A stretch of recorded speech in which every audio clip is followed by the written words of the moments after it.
Hello and welcome to the Wileyverse. This is our Tuesday night session, which is Wileyverse, Mitch, where we take a game system and we explain it through character creation and the initial rules, some encounters and things like that for beginning players, and then advance a little bit more, talk about the history of the game, this and that, and I brutally murder Mitch in some horrible, horrible way. This week we are doing every time we are doing Warhammer Fantasy Roleplay 4th edition. So this is the 4th edition book right here. This is the collector's edition. It's so big. Oh, it's a case. Yeah, so it's a case with a leather bound, gold gilded book. So here's this. Put that down for you. But just to show the history of the game, I also have the 1st edition and 2nd edition of the game. I actually have the 3rd edition, but we'll talk about why that's not on camera right now. It's so colorful. Yeah. You gotta love Warhammer. So 1st edition, 2nd edition, all the stuff. I'll move this off right now. Can you give me a beer? Oh, that is nice. It's a super nice feeling book.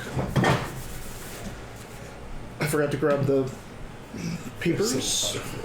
Yeah, I didn't realize the box down there was still half full. But this is what I'm going to give Mitch to look through, and he can read some of it, excerpts, and show it to you. This is kind of an intro to the Warhammer Fantasy Roleplay universe. It's a book they put out quite a while ago. This I bought in 2005.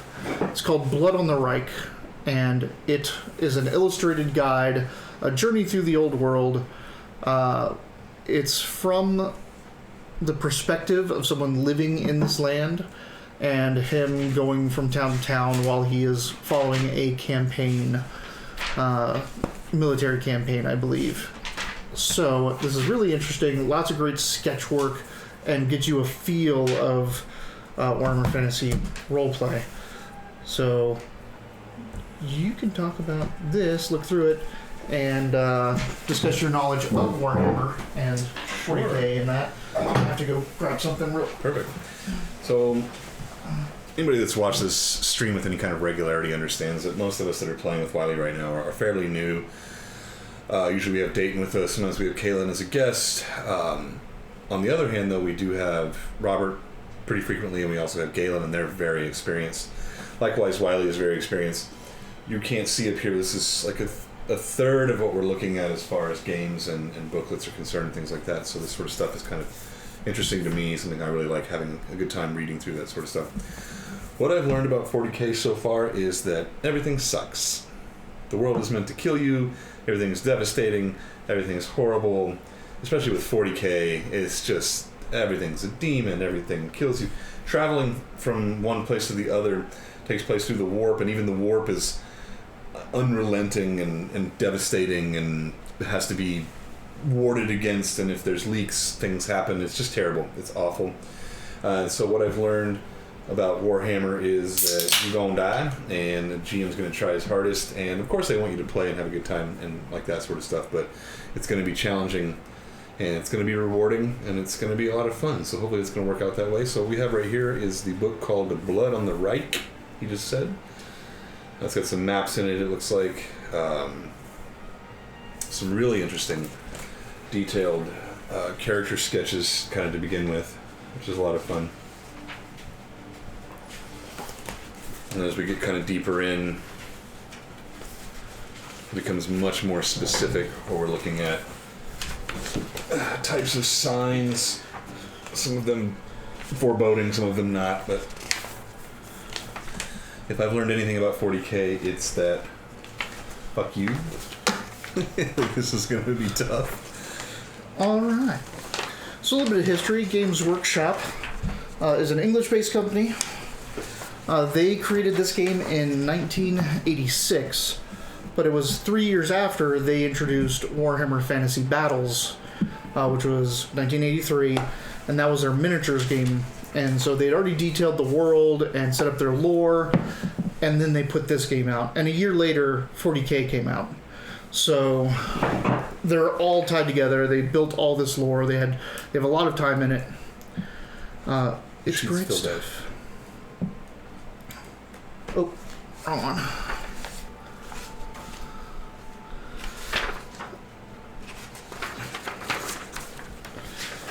So,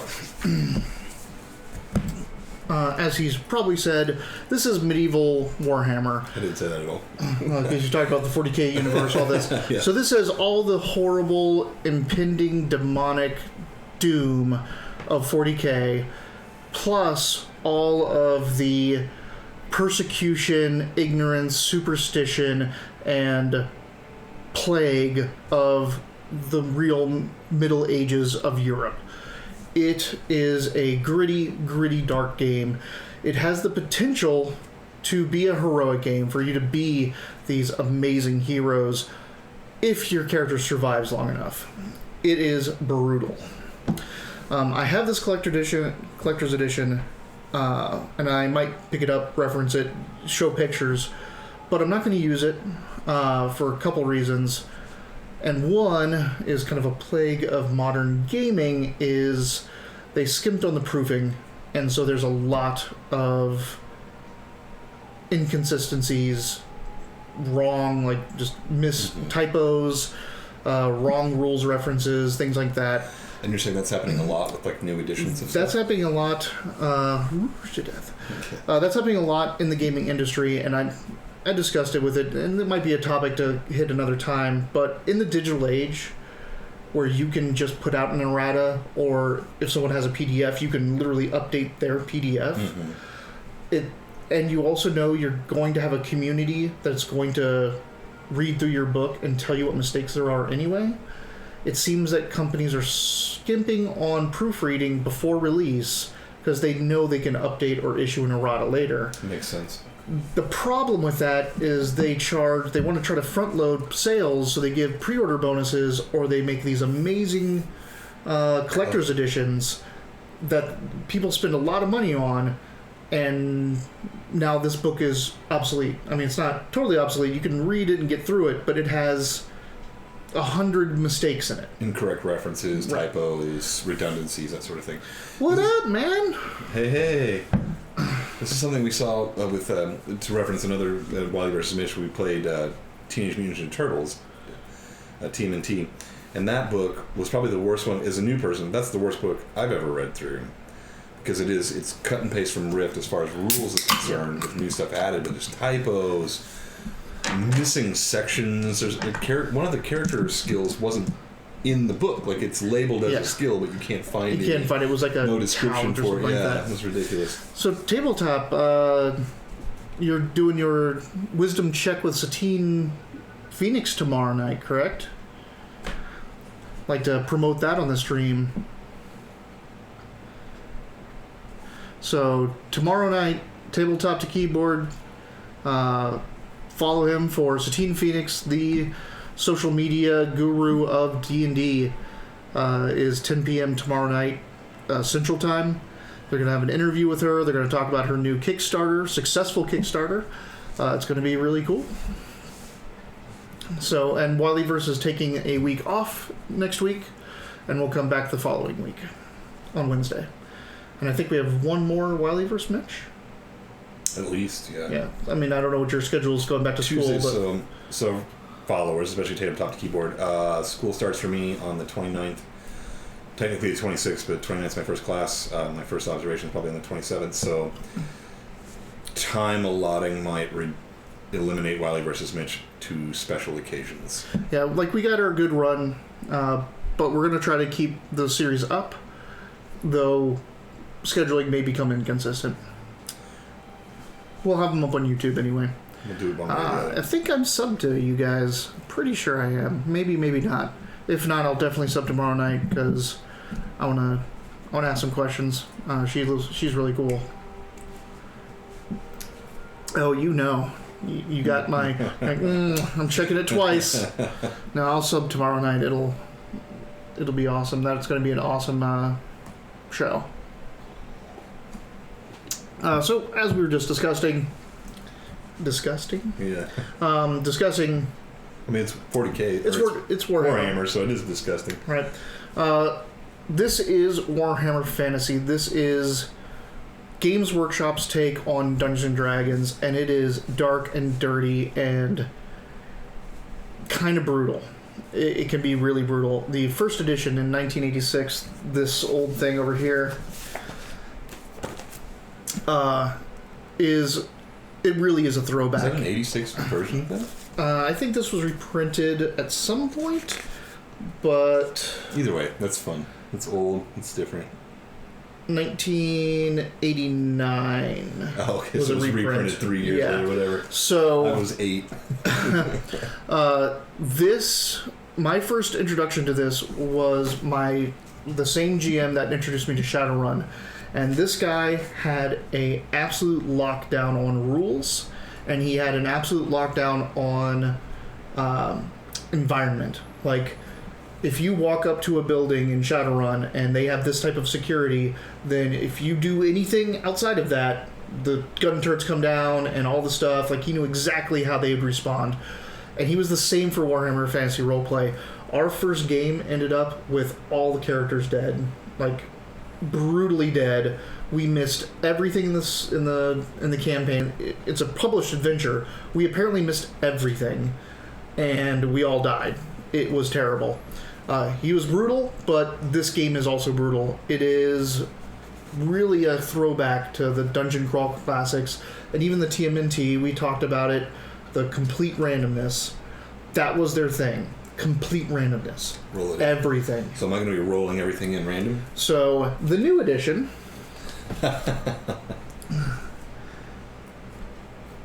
Yes, it is the Zweihander, and like Zweihander came out. They did their Kickstarter. Awesome. I love Zweihander. And then Cubicle 7 got the 4th edition like right afterwards. They got the license. So I was like, I kickstarted the Zweihander, I have Zweihander, and then this came out, and I'm like, oh, look, I've got this setting specific, which is the setting I know, and then there's Zweihander, which is a great, great game, well written, well done, really a throwback to what this used to be, to the first edition, and it's, I kind of flipped a coin to see which one I'd do, but I went with a specific. So I also, while we're talking about it, I've only been playing for about 2 years now, and I have some really positive negatives for random rolls. I've played a Rifts game with one of my friends that was randomly rolled in on a night where we weren't doing anything, and ended up having one of the most funs we've ever had. Like, this was one of his like 4th, 5th, 6th session. It was we were in the middle of making characters for this first Rifts game, and 2 of the players had a night off. Yep. So like let's just do it. I know how to make a character now. Let's just random roll. Yeah. And they random rolled, and the game was amazing. It was only a stretch of an hour, in time, but the game was amazing. So that's the point right there, is that you come to the table with a character in mind. Right. So usually we do. I mean, he bought me a rogue shirt for my birthday. He's a rogue. I fucking rogue. I know what I want to play. I know how to do it. I'm good at it. I understand the idea behind it, so it's fun to put that in. So there are pluses and minuses. I've also had some very negative random rolls where, like, when we played TMNT, where I was like, I was a frog engineer. Yeah. I'm like the only player, so what are you going to do with that? The Dark Sun game went really weird. Yeah, I was a Thrycreen wizard, so we had to write special rules for how I meditated because I can't sleep. It was just ridiculous. So this game, this new edition of it, it acknowledges its past. It says, hey, here's all the random rolls. You can roll everything, like literally everything, from your class and species and all that stuff down to your height, your weight, your eye color. It has it all in here. But it also acknowledges the new type of gaming where you're crafting a party and you're making a game with a character in mind. So they have a hybrid system of how they do it, and I think it's really clever how they do it. So for everything you roll, it says, if you're going to roll, do this. Like, roll it, and then go with it if you want. And if you go with the first roll you have, here's some extra experience points to build your character. Ooh, that's right up my alley. And then, like, even in the more complicated tables, they'll say, go ahead and roll. Do you not like the results? Okay, go ahead and roll 2 more times. Pick any of those. Still don't like the results? Okay, pick whatever you want. If you took the first roll, you get this many experience. If you take the second, like, which is the choice of 3, you get this many experience. If you just picked your class, you get no experience. And they do that a couple places, and I think it's a really cool incentive for those groups that want to do that random roll and are going to end up with parties that don't work or just aren't that fun to play. The immediate killing, dying characters. So they do a really good job, and it's also interesting because there's a definite conflict in the character creation section, because one of the first things it talks about in, like, the classes is build your group, get together, talk, what everyone wants to play, build your group. But then there's these rules of complete randomness in here where that you can't do that at all. Like, you can't talk about what you want. So is that why they added the, like, bonus? Yeah, I mean, they definitely wanted to have the complete randomness in here. Are there profession tiers? There are profession tiers. It is... So the original game, they do it a little bit differently. We'll get to this more in depth, but... So in the original Warhammer, it was just a bunch of careers, and there's beginning careers, and they're one thing, and then you could leave that career and go to another one, and there's some careers that you can only get into if you have certain stats already. So those are advanced careers. This game changes it up a bit. It slims down the career choice, but it gives each career 4 levels. So if you start out as a guard, you're a watchman, and then you become a bodyguard, and then you become a champion, and then you become a this. Makes sense. If you keep in that career. So I really like it. I really like the tiers. And we'll get to the complexity of the career system later on. The one thing I don't like is they do not have advanced careers in here, which they absolutely should. Is that just out of the game now, or is it just not mentioned in this edition of the book? It is... It is not in this edition of the... Well, they are and they aren't. So, they do have Slayer, and I'm going to use that as an example. Slayer is a very specific Dwarven career. They do have it, and it was an advanced career in the old one, and it's a starting career in this one, and it has 4 levels. So you can be a rookie Slayer, which I guess is true, but generally Slayers don't start as rookies. They have already lived a life and done something, and then went up. Like, Slayers chosen Assassins. Assassins used to be a primary career. So they have those. They just made them their own careers and gave them the levels. And I'll have to see it in play, because I'm not okay with a Dorf starting as a Slayer, because that's not really lore right. That's not lore correct. A Slayer is a disgraced Dwarf. He went out in the world. He did something horrible. He was already a soldier. He was already an engineer. And he did something to dishonor himself so greatly that he became a Slayer. So they really should have had advanced careers, I think. I'm interested to learn about Slayers now. Yeah. When we get there. When we get there. Slayers, that picture I sent you, that Dwarf in the front, that's a Slayer. Gotcha. So the Slayer... Am I supposed to be the dog in that picture? No, the rat catcher. Okay, cool. So Slayers are dwarves that have disgraced themselves and are still alive. They basically, like, my life is forfeit because I did something so horrible to my race, to my clan, to my people, that I should be dead, but they're not about to commit suicide because that's not a dwarf thing. So they take off all their armor, they grab some axes, and they go try to find the biggest thing they can fight. And they're called Slayers by level, depending on how long they live as Slayers, of what they kill. Troll Slayers, Demon Slayers, this Slayer, that Slayer, like what they can kill. Makes but sense. they really, all they are trying to do is die in battle, because they've disgraced themselves, so the only way to so they're recompense committing is seppuku at this point. right, Like but they have to go out in battle in the most glorious way possible, because that's the only way they'll be accepted into their afterlife. So that's a Slayer. The no armor thing, really cool. I shouldn't have doubted. All right, so we're going to start character creation right now.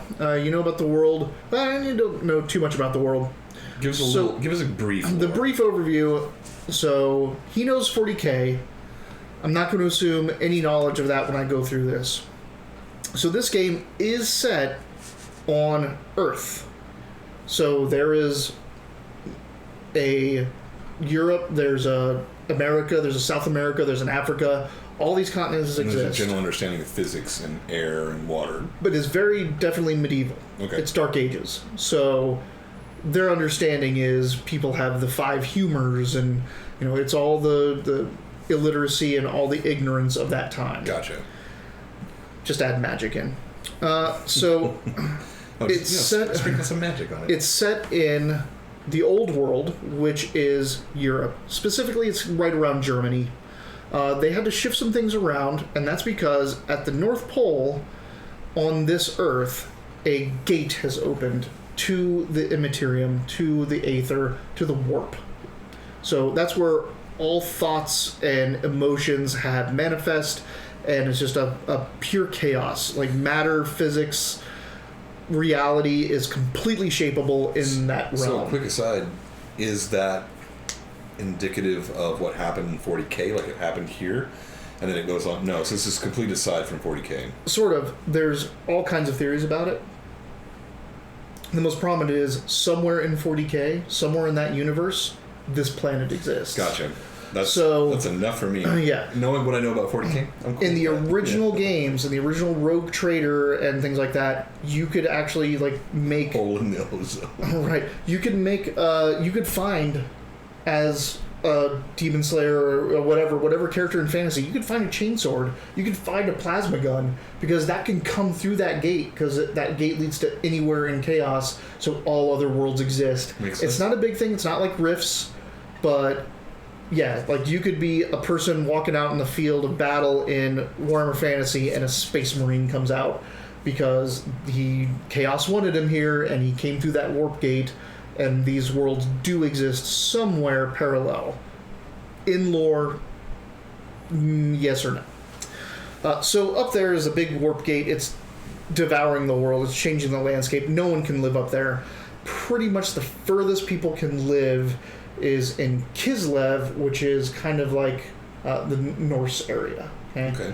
So there's a barrier there of the southern, Nordic countries and the northern Nordic countries. The northern Nordic countries are barbarians. So it's 8 miles apart. Right, and then the southern ones are the Kislev, and that's the last line of real humanity.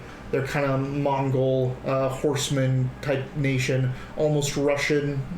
Almost Mongol. So things moved because Britain doesn't exist here. It's a blasted waste. It's almost completely consumed by the warp. So it is just a place of chaos. Chaos forces live up there, and they base this game heavily on English and Europe Middle Ages. So they put it in Germany. It's very specific around Germany as the area. Do they add the English history to German? No, they add it to Bretonia. DJ Magic Dragon. You're fired. Just turned on. No, just... That's chaos for you. Okay, we came back online. Okay. This is strike just kind of get it on the board. We just can't put it in the hand anymore. Oh, he's gotten so old. Yeah. That was our DJ Magic Dragon up there dropping our speaker. Let's move him down here. You can go with us. There he is. So what they did was they made Bretonia, which is France. And Bretonia is all French names, kind of French feel and aesthetic, but add all the King Arthur mythology to it. So there's the Lady in the Lake, there's the King of the Britons of Bretonia, there's even the special characters of Robin Hood and Friar Tuck, but they're renamed to French-sounding names. Well, maybe that did pick it up. I just stopped playing. Oh. There it is. Okay. So the British mythology of the Middle Ages is alive and well in France. There's also Italy, Italia, and then there's Spain, which is something. There's a couple other places, like there's Spain, and like Portugal is, I think, the necromancer area, but that might be the Middle East as well. There's somewhere in there that's a big desert place that's essentially Egyptian, and that's kind of like one part of the undead, where also the Romani come from Romania. Romania is... Tomb Kings are from the Egyptian area, where vampires are from the Romania area. So I guess my first question would be, as we go through this, would be that, if England is destroyed and the East is pretty fucked, is America in here anywhere? So... haven't gotten there yet. Well, it's not in the game, so we'll go ahead and talk about it. So, in the middle of the Atlantic Ocean is this big island, it's Atlantis essentially, and that's where the elves live, that's where the High Elves live. So the High Elf Nation was there. It used to be the only thing stopping that Chaos Gate from just taking out the entire world, and they probably still are keeping that in check, but they're a declined race. They had a schism, and some of their race went off to study dark magic, and they went up to North America, so they're Canadians. Canadians and Americans are dark elves. Down in the South America and Central America region are lizardmen, and they're Aztec style. Like, take a walking dinosaur man and put Aztec, helmets and armor and those jagged-edged weapons. That's the lizardmen. They're not in this game, like, directly, but this game definitely focuses on the old world, which is Germany. There's a wild elf community, a wood elf community. This one splinter group that was a colonist, essentially, helping the humans, got cut off during the schism with the elves and the dwarves, so they just stayed here and they became wood elves. They live in their wooded area. There is a town which is very, very high elven. The high elves have a very big seafaring culture because they live on an island. So there's a whole bunch of high elves here as diplomats and tradesmen and all that stuff, and they're allies of the Empire. So, but they normally come from one city area, one port. Then there's dwarves, which are all over this world. They're also in decline. They had a huge fight with the elves because of misconceptions. Very, very stereotypical J.R.R. Tolkien, elves and dwarves hate each other type of thing, that animosity. So, there's also, like, orcs and trolls. There's orcs, trolls, and they're, like, the 40k style. Like, the orcs are fungus people. Mm-hmm. They, all they know is fight and war and things like that. And they propagate through spore.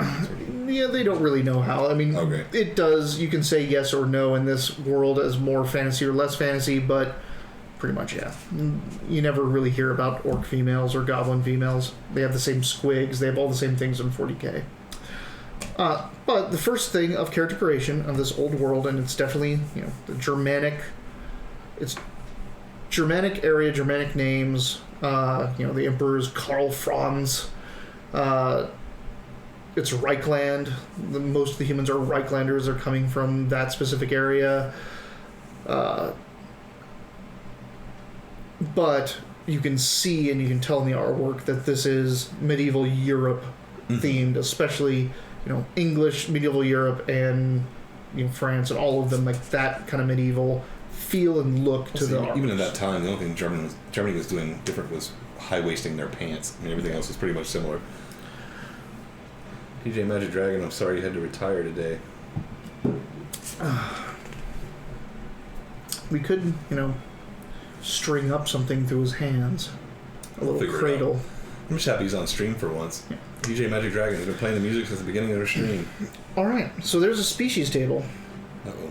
You can roll on it randomly to determine your species. If you accept that result and don't just pick your race, you get extra experience. The races of the old world in this game are human, which you'll be playing a Reiklander. You're not going to be playing a Bretonnian or an Estalian or any of that.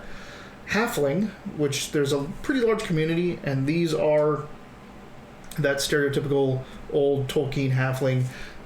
They love food, they love eating, little hairy feet. They're really good at aiming, like the throwing stones, sling stones, darts. Does it work for bow and arrow too, and crossbow? No? Somewhat, but not really. But they're just kind of like marksmen. They're just like really good hand-eye coordination with throwing things for some reason. Bar games. And they all about food. Man, I had something else I was going to say, and I completely forgot it. Halflings. Oh, thieves. Like that very Bilbo, Frodo, like sneaky, like takey things, just like naturally good at it. Dwarves, which are, and actually in Warhammer, they're dwarfs. They don't turn with an F. They don't say dwarves. It's dwarfs. I wonder if that was a spelling mistake when they made the books and they just ran with it, or if it might be British, very specifically not turning the F to the V. Dwarfs are grudge keepers. Like they are that stalwart ally. They all about honor, but they will never forget a slight against them. Their king literally holds a book of grudges against their race, and they don't forget. And until they feel that they have gotten compensation, they will not strike you off that list. Elves are still on that list. Gotcha. So, High Elves, which are from Ulthuan, the island in the middle of the Atlantic Ocean. They're haughty. They're really well versed in magic. They become the most powerful magic users in this game because when you look at magic, you have to look at it in a spectrum. There's all these different winds of magic that have different effects. Like the purple wind is about death and necrotic kind of stuff, but it's not dark magic. It's just about life draining and stuff like that. It's just a part of nature. Yeah, there's the amber, which is about beasts and the wild. There's the green, which is about life and growing. And humans can only ever handle one. If they start to try to handle more winds of magic than one, they normally go insane and have to turn to dark magic. Elves can handle all of them. Like learning the single winds is apprentice stuff, and then they learn to put them all together and make high magic. Interesting. So the humans were taught magic by the elves and very specifically told, you learn it like this and never go outside of it. Is dark magic a choice for high elves? Is something they can do like the dark elves all went and chose to do it. And in the system, dark magic is a crutch, much like you'd see in a Star Wars thing with like the dark side. You can always just kind of choose to use the dark magic way, and it makes casting easier, but then it gives you corruption points. Gotcha. So, then there's wood elves, which are from Athaloran, a huge forest in the Empire, which no one goes towards. All the humans just say, don't go there. That's the elves' place. Every once in a while they'll come out. They are very much the woodsman loners, elves of the world. So those are the 5 species. The table is very weighted to human. I see that. I was looking at it as you were talking. I'm like, holy cow! Yeah. It's 1 to 90% is human. Then you get 4% of halfling, 3% of dwarf, and 1% each of high elf and wood elf. So is that indicative of the actual game population? Itself? Usually it's human, elves and dwarves are where. Like if you're in the Empire, this is the population breakout. Is there a reason described for that? Like, do humans propagate more easily than they dwarves or elves? Yeah, elves can barely have kids anymore. They're in such a racial decline right now. Dwarves have fought so many wars. It's just slow slog. But yeah, but you're in the human nation. Like, so it makes sense there's minority in the other races. Let's see. I have weird luck. He does have weird luck. 44, so human. All right. You're human. You can put that under species. So there's somewhere for experience right here. You can add 20 to that. Because he took the roll, he now gets 20 extra experience. You can just choose. After you roll, you can go, I don't want to be that, I'll just choose another race. This goes through, this section goes through the species and tells you kind of what their perspective is and what their outlook on the other races. This is a throwback, and I know that that's kind of taboo nowadays with making races have specific prejudices and all that kind of stuff. But this is also, this world has a lot of history, a lot of betrayals, a lot of conquest, so there is anonymity between different races wholly. Like, dwarves and elves really hate each other for a very specific reason, and it's because they almost put each other into extinction over a slight. And it's also kind of trying to capture that feel of the Dark Ages, where there was a lot of ignorance, there was a lot of persecution. So there are some kind of racist themes in some of these opinions and outlooks. You can use them or not use them as you see fit. Generally speaking, in the game, unless someone's really trying to drive a point home or you're trying to make a character, everyone deals with everyone because you have to. I mean, life is terrible enough. So just to be clear real quick for the stream, you're talking about racist themes, like the characters are racist towards each other. The book does not contain racist themes. No, okay. But it's still very much on the level of elves hate dwarves for this and dwarves hate elves for this, and it's kind of a thing right now in the gaming culture of that isolation of species. Yeah, and that pre-gen animosity between species, which is, hey, why do you have this? So it's there. You can use it or not use it as you see fit. Right. And in general, in gameplay, in the real world, like in this real world, in the stories they tell, that doesn't matter. Like, the person next to you, you have to rely on them because survival depends on it. Absolutely. So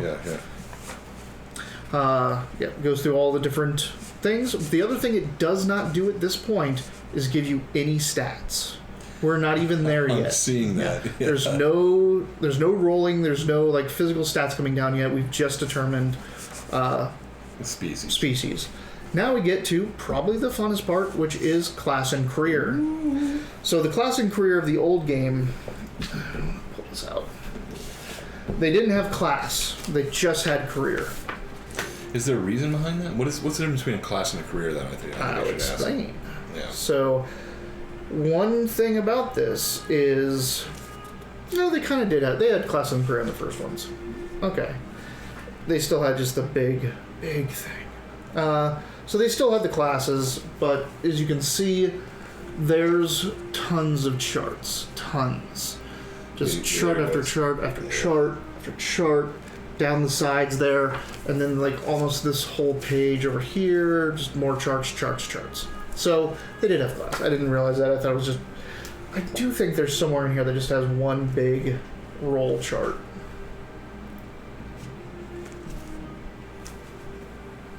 Oh, yeah. There it is. Oh, in this, you had to roll your attributes first, and you could choose which class, but there was a restriction on getting in. Like, you couldn't choose warrior unless you had a weapon skill of 30. Gotcha. And this one, they kind of did away with that requirement. So, here are the classes in this game, and classes is not... It's role-based, if you know about MMOs and things like that, but it's also very much class of citizen and people in the medieval times. Like, where you are on the spectrum of nobility to religion to peasantry, that kind of level in this era. So it's more like, it's almost like caste. Yes. It's your caste, yeah. So they have academics, all the smart people, burghers, which are all the professional people. That is a burgeoning group. Engineer, architect, potter, mason, like the people that had a skill specifically, and all they did was that skill. Like the peasants did everything. They sewed their own clothes, they harvested their food, but then once you could you don't have to grow your own food and all that stuff. They allow people to go, I'm just going to be a stonemason. And that's what I'm going to do my entire life. And I'm still going to be fed because I'm going to provide stonemason service to other people, and they're going to give me food for it, which started the whole exchange and started the middle class. Like, that's how it started. And burghers are those in between. They're not peasants. They are not aristocracy. They would have been considered peasants at any time to nobles, but now they have a skill and they have wealth that they got. Sounds like socialism. Yeah, that they got outside of nobility. They didn't just get handed it, they did something for it. Courtiers are folks that work for the nobility. They do something for them. Whether that's a servant, like a literal hand servant or a maid, all the way up to their duelist. Like, I have this guy, he's a good sword fighter. If I get challenged to a duel, he comes and fights for me. So, since that guy's working for the noble, is he still considered lower than a burgher? He is the same level. So in this, we'll get to status in a second. Okay. There are 3 castes. There's 3 statuses in this game. But these two, Upper, middle, lower, maybe. Yeah. Okay, sorry. So they're still middle class. Academics. I'm getting ahead of myself. Yeah, academics can be both noble and lower or middle. Burghers are pretty much all middle. Courtiers are pretty much all middle, with that reaching into that nobility as well. They're the people that could come up fairly easily. Then there's peasants. Peasants are the peasants. They're the peasantry. They're normally not in towns because they need to have subsistence. They need to have people around them to help them survive. Then they kind of go in different directions. There's rangers, and rangers are literally people that live on the range. Like, they're the people on the outskirts of societies. Entertainers that go from town to town are rangers because they're ranging for their living. Peddlers that walk from town to town and sell stuff. Merchants, yeah. Coachmen that literally ride town to town and that's how they make their living. Like, those are ranger. Right. So rangers they don't have a home. They can be kind of several different classes depending. Mostly they're peasants, but they literally range across the world. They're more worldly than these others because those people have been stuck in their caste. Riverfolk are pretty much rangers, but on river, on water in some way. That includes the ocean as well. So riverfolk is all water-based careers. They just put them in one area. So in Warhammer, do they call the ocean the river? Or nope. If you get in here, you're gonna see some cool things that, I'm like, oh, that's really cool. I didn't realize that about the differences. The delta and the fresh and cold water, yeah. Then there's rogues. Rogues are kind of outside society. Almost always they're peasants, and they live by taking what they need in some manner, either getting people to give them what they need or taking it without people's knowledge. They're the living on the outskirts folk. They do it from behind. And warriors. Yeah. Warriors fight for a living, whether that's a soldier, whether it's a bodyguard, whether that's a pit fighter. I would say wrestler. Right.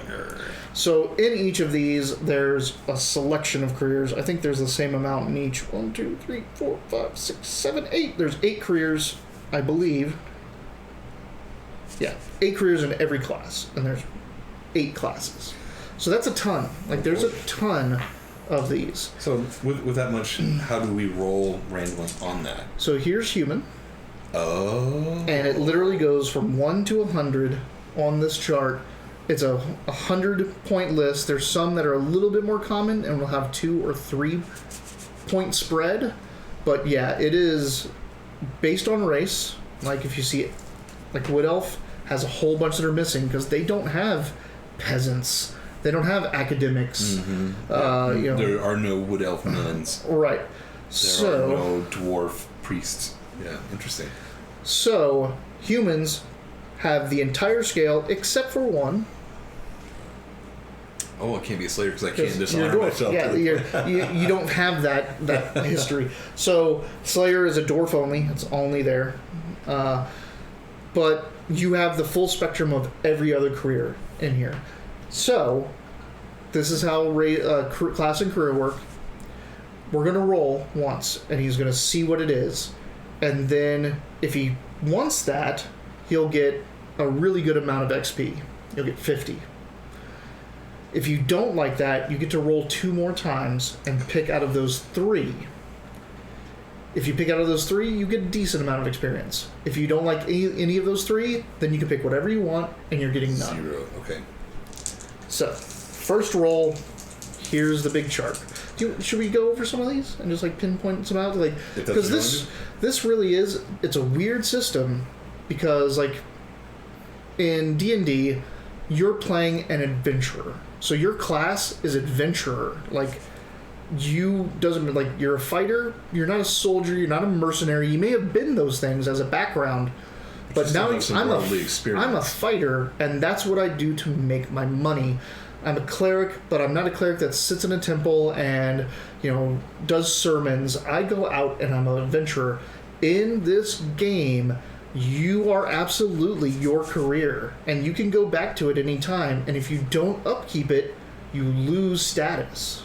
So if you're a noble, you have a responsibility. If you're, this courtier, this academic, you went to somewhere and you really had something that you were doing. All of these careers literally have a skill that is on their sheet that is italicized to show it off to you, that you want to make money? If you spend a week doing your job, roll this, and it'll tell you how much money you make. So if I'm a blacksmith, every town we stop in, I might inquire for help and do work. Do your thing. I got to catch some rats as a rat catcher. Yeah. Rat catcher, excuse me. So we'll go through like a couple examples from each career of each class. So in academics, you can be like an apothecary, a lawyer, a physician, a scholar, and this is like one of the rare magic using. It's only 1% is wizard, okay. And that's one of the only ways to be magical. So now that we've gotten started, let me ask a question then. If I roll on this random table and I take it, am I still an adventurer? So I take Bailiff. Yeah. That's what I'm seeing it right here. So I'm a Bailiff of the Knight's Guard. No, we'll get to what that is. So I'm a Bailiff. But you're a Bailiff, and something happens that you can't ignore, or that pulls you out of your day-to-day life. You are going to become an adventurer, but in this society, you still have to live. And you may change careers, and I'll talk about that in a bit. That's a big thing, is changing careers, where you go, how you go through them. In the old game, you used to have to buy yourself out of career. Once you got everything, all your knowledge from a career, you were done with it, and you found a new one. And you literally looked for a new one, or you had an opportunity for a new one, and you decided where to go. In this one, it's a little bit different, but a lot of it still has to do with opportunity. And I think it's really cool how they do it. But we'll just go through this for a second. A couple more, yeah. So in burgers, you have an agitator that's a lobbyist. He's got a cause, and he wants to get some reform or something changed in society. That's an agitator. Artisans, beggars, are considered burgers because they're not working. They're not working for their food. They're living outside of the social structure, but inside of society. And begging might be a skill. Right, it is absolutely a skill. Like you need to persuade people to give you money. So, investigators, merchants, rat catchers, these are people that aren't farmers and working for the Lord directly, but are making their money inside of society, even though society says you're either a noble or you work for the nobles. They're outside of it, living in it. And that's how burgers exist. Yeah. That's how that came to be. And that makes sense with like merchant, rat catcher, townsman. I get that. Yeah. That's interesting. So courtiers, you have like the duelist, as I spoke before. He is either the person that trains the noble how to fight, or stands in for the noble in fights for justice. Like, someone challenged me to a duel, I'm going to announce my champion, he's going to go fight for me and see if I win or not. Historically, that's what the wedding best man was. Yeah. If somebody spoke out during the wedding, he fought to the death for you instead. This also includes artists, because generally they were patroned to nobles. If you painted and you didn't have someone that was just like, live in my house and paint the paintings that I love and I can put them up on my thing, then you were just an entertainer, because you were out in the thing like going, someone please pay me for my painting, right? Yeah. So there was a difference between an artist, like, all of the composers that we all know, all they wanted to do was get patroned and get into someone's household and live there at their luxury and make music for them. So that's artist. Duelist, envoys, nobles, servants, spies, things like that.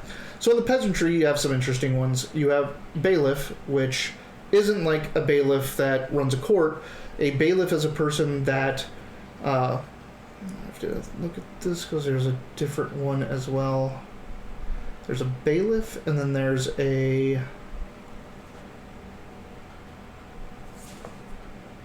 warden. Okay.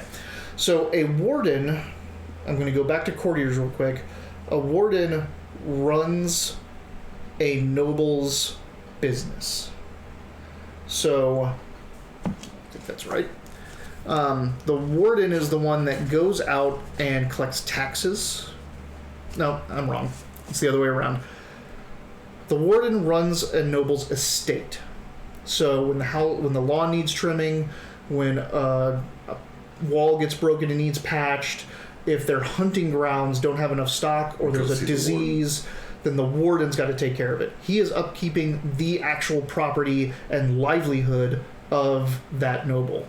So they're like, oh, the table broke. I need to go into town and get a craftsman to make a new table. But this is my noble's town, so I just basically have to go in and take a new table from someone. Like, hey, go make me a table. The person needs it. So they run the estate. The bailiff, who's down in the peasantry, runs the business. They go collect the taxes. They go make sure that the larder is stocked from the peasantry. Like, okay, 10% of your crops, or actually like 60% of your crops, come to us, so I can go distribute them amongst all the soldiers, the nobles, the soldiers, his house, all that stuff. So the bailiff runs the household. He's the sheriff of them all. So the warden runs the household. The bailiff runs the business. Right. A little bit overboard in those explanations, but there's some really cool things here. Hedge Witch, one of the only other magic using classes in this game besides some of the priestly ones. Hedge Witches use dark magic because they don't know any better. They're not in the colleges being trained by the people that got trained by the elves to know. So they have the sight. They know about magic. They have no idea how to focus on a specific one, and they just try to grab as much of it they can and make an effect happen, and that's dark magic. Gotcha. Herbalists, hunters, miners, scouts, that's all. And the peasants, so rangers, you got bounty hunters, you got coachmen, you got entertainers, you got peddlers and road wardens. Road wardens are really cool. They're a kind of fighter ranger type. They're the people that protect the roads for the emperor. Yeah. Like, I've made this road, there's a toll in this road to upkeep it, and that toll pays these guards. I run your estate, someone's got to run the road as well. So they have to make sure that there's no highwaymen on it, there's no beasts coming up and assaulting travelers. You know the road is safe because the road warden is at hand. Exactly. This also is Witch Hunter, which is the folks that hunt down the hedge witches and anyone using magic outside of the legal limits, and anyone worshipping the dark powers. And another one, interesting one, a very iconic class from Warhammer Fantasy Roleplay is the Flagellant. The Flagellant is someone who, like, it's the human slayer. They are repentant. They think that they are not worthy. They think they've offended the gods, or that humanity has offended the gods. In some way, they have just said, I am doomed, or we are doomed, unless I can make up with the god. So they walk around from town to town yelling at everyone to repent, repent, and they have the cat of nine tails and they whip themselves. Flagellate. And when they get incensed, they are almost berserker-like fighters, because if you cross a flagellant, he doesn't have, like, if you're an affront to what he believes, he has nothing to live for. He hits himself all day, every day. Good luck. Yeah. So river folk, this is one of the interesting, this one opened my eyes to a couple things. So, it has two different levels, because there's the sea people and there's the river people. They call them all river folk because it's all water, and normally you're just dealing with the coast. You're not going to have a navigator in Warhammer Fantasy Roleplay, because you go 6 months out to sea and, all that kind of stuff. So, boatman, someone that works on a boat. A huffer. So a huffer is a pilot of a boat, but more specifically, he is a guide, and he's really good at his job. So if you need to go down this specific leg of the river once you're at this town, you hire a huffer because he knows where the rapids are. He knows where that low-hanging like rock is. He knows that, hey, a drought just happened, so we can't go down this route unless we stay in the exact center. He's a small person. Yeah, like they know, they are expert pilots for riverboats. River wardens are just like the road wardens, but for the river. Makes sense, yeah. River woman, in this they call it river woman. It's a person that works the river, like on and off the boats, things like that. A seaman is a sailor, but generally you're not sailing at this point. Stevedores, I thought were very interesting. Those are the people that run the dock's physical labor. They are the physical laborers of the dock. They're dockmen. They're the first unions. They were pretty much all big, strong people because they had to for lifting and all that. What are they called in this one? Stevedores. Stevedores. So they would walk up and go to the ship, hey, you have to use us. Because they've ran off anyone else that didn't join their gang. And it says, you have to use us, we're going to charge you this. And if I see you go try to get someone else to offload your boat, we're going to break their legs and we're going to break your legs. The Union Dock workers. Right. Yeah. So a very interesting look at that. They're like Vampire the Masquerade. Right. Then wreckers are pirates on the river. They're not the people that board the boat. They are specifically folks that know how to get boats to wreck. So they put up traps, they put up false signs in the water to make people turn and make bad decisions. So they run aground or wreck, and then the highwaymen or whatever can get on the boat and take stuff. I've been a sailor a couple times in our game, so this is important. That was cool. Rogues, you've got all kinds of the stuff. And the lines are pretty blurred here. Like you have a bod. A bod is... Ooh. Describing. I have to use the restroom so bad. They're street... Oh, yeah. The bods are hustlers. You need some drugs. He either has it or knows who to go to. You need a companion for the night. He knows where to get one. He knows where the drug dens are. He knows where the clubs are, the escorts, and the brothels. They are the people that are kind of merchants of the underworld or the seedier side. They're not dealing in the markets, but if you need something, they know how to get it. You've also got charlatans who lie. You got fences who are specifically there to sell stolen merchandise, move it. Grave robbers and outlaws. Outlaws are specifically people who've kind of embraced the criminal lifestyle. The fact that they are wanted, they're up on a poster, and now they live outside of the norm, and they use their reputation and just what they are now as robbers, thieves, and that they'll never try to come into society and be normal. They have just embraced the criminal lifestyle. You have racketeers, who are extortionists. They're people that run rackets. They're thugs. Eventually, in the career paths, you can become a gang leader type of guy, but they are organized crime in this. They're the ones that walk in and do protection rackets and such. Thieves and witches. Witches, again, one of the only magical castings. So you can be a hedge witch, which is that kind of old school, out in the pageantry, we go to old Aunt Maudie to heal our horse or to get the crops going. The witch is literally just a witch. She believes it, she's down, she's persecuted, she hates everyone, and she's going to trade her dark magic for whatever she sees fit, and get what she wants out of people. Like devil's deals and bad bargains for people. Last classes is warriors, and warriors you have kind of a standard assortment. You have cavalrymen, you have guards, you have knights, pit fighters, and protagonists. Protagonist is a thug for hire. You hire a protagonist just to, hey, those guys, they keep encroaching on my stall and they're selling their wares for cheaper. I want them gone. So you hire a protagonist to go do your bidding and do your will. This also has Slayer, which are the Dorf only. We talked about that earlier. And one of the only faith-using magic users, they have the warrior priest. Another big iconic character type in Warhammer Fantasy is the warrior priest, as they kind of take to the battlefield for their gods, call down faith and prayers, all that kind of stuff. So rogues are more like grifters and underhands than they are more like thieves. They do have like the outlaw, and they do have thief. So they have straight up like real ones, but like outlaw is a person that they embrace their wanted status. Just explain like, okay, I'm wanted, so now I'm just going to live as a wanted man. I'm going to rob, I'm going to steal. I'm not going to become like, I'm not going to pretend to be a merchant or even like live a life that's normal. Now I just do this. And then you have the thief.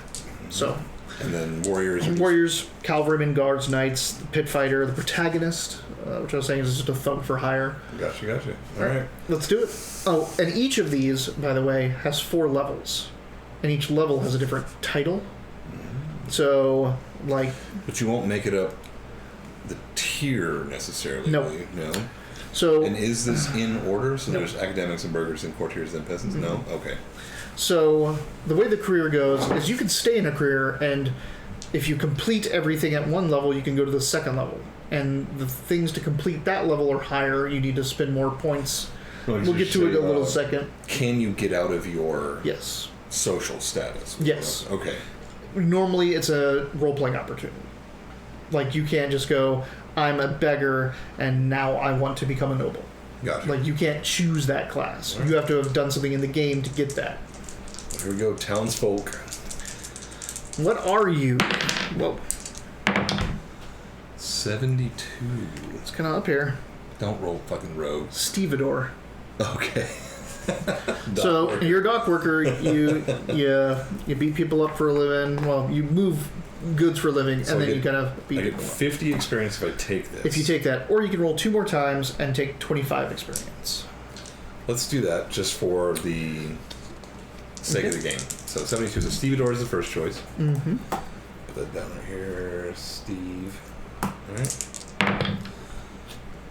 Are you fucking kidding me? 72. Or let's see. Let's reverse that to a 27. How though? Like what the hell? Watchman. All right, Watchman. I cannot believe that. I had a 1 in 100 chance to do that, and I rolled it twice. My dice are fucky. 90. Cavalryman.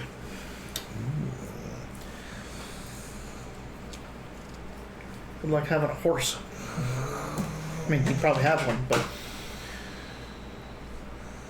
Explain cavalryman to me real quick. All right. Because I got Stevedore, I know what a watchman is. Cavalryman. A dashing and fearless rider, you bring speed, versatility, and skill at arms to the battlefield. Whether it's units of pistoliers, outriders, demi-lancers, horse archers, or similar, cavalrymen are deployed for maximum strategic advantage.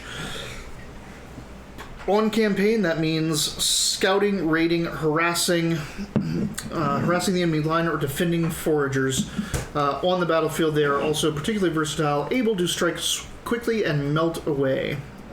Pretty much the speed of cavalry was a clincher in almost every medieval battle. Let's go with cavalryman then. So the 4 levels of cavalryman, you're going to start as horseman, and then it's horseman, cavalryman, sergeant, and officer. So my career right now is horseman.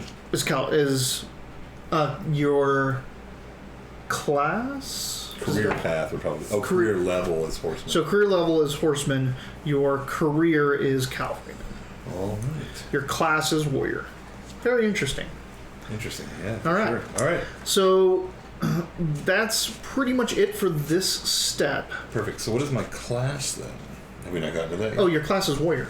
So warrior. Yeah. Okay. So this is your class. Yeah. So this is your class. So for those of you that like character sheets, holy moly. Yeah, this one's thick. This is, and I should have said that early on, this is a dense game. If you play D&D and you like D&D and you're looking for something crunchier, harder, grittier, and more realistic, this is the game. If you're not into that, if you want more abstract rules, this one can get pretty thick. So yeah, your class is warrior, your career is cavalryman, your career level is horseman, which is level 1. Perfect. It's in there. Let's do it. Okay, so now... There's also a slot for career path. That is, so you put horseman there, right at small. Career level. Yep. That career path is every career you've been in. So that expands as you continue up the game. Horseman, gotcha. Part man, part horse. So now we're actually like species, class, the first two things. Now we're getting to attributes, and it's going to get thick fast because as they determine attributes, they just do it all. Like everything is considered attributes, and we're going to be figuring things out. I can see this. So okay. Characters have WS, BS, S, T, I, Ag, Dex, Intelligence, Willpower, WP, Willpower, and Fellowship. So there are 10, I think. 1, 2, 3, 4, 5. Yeah.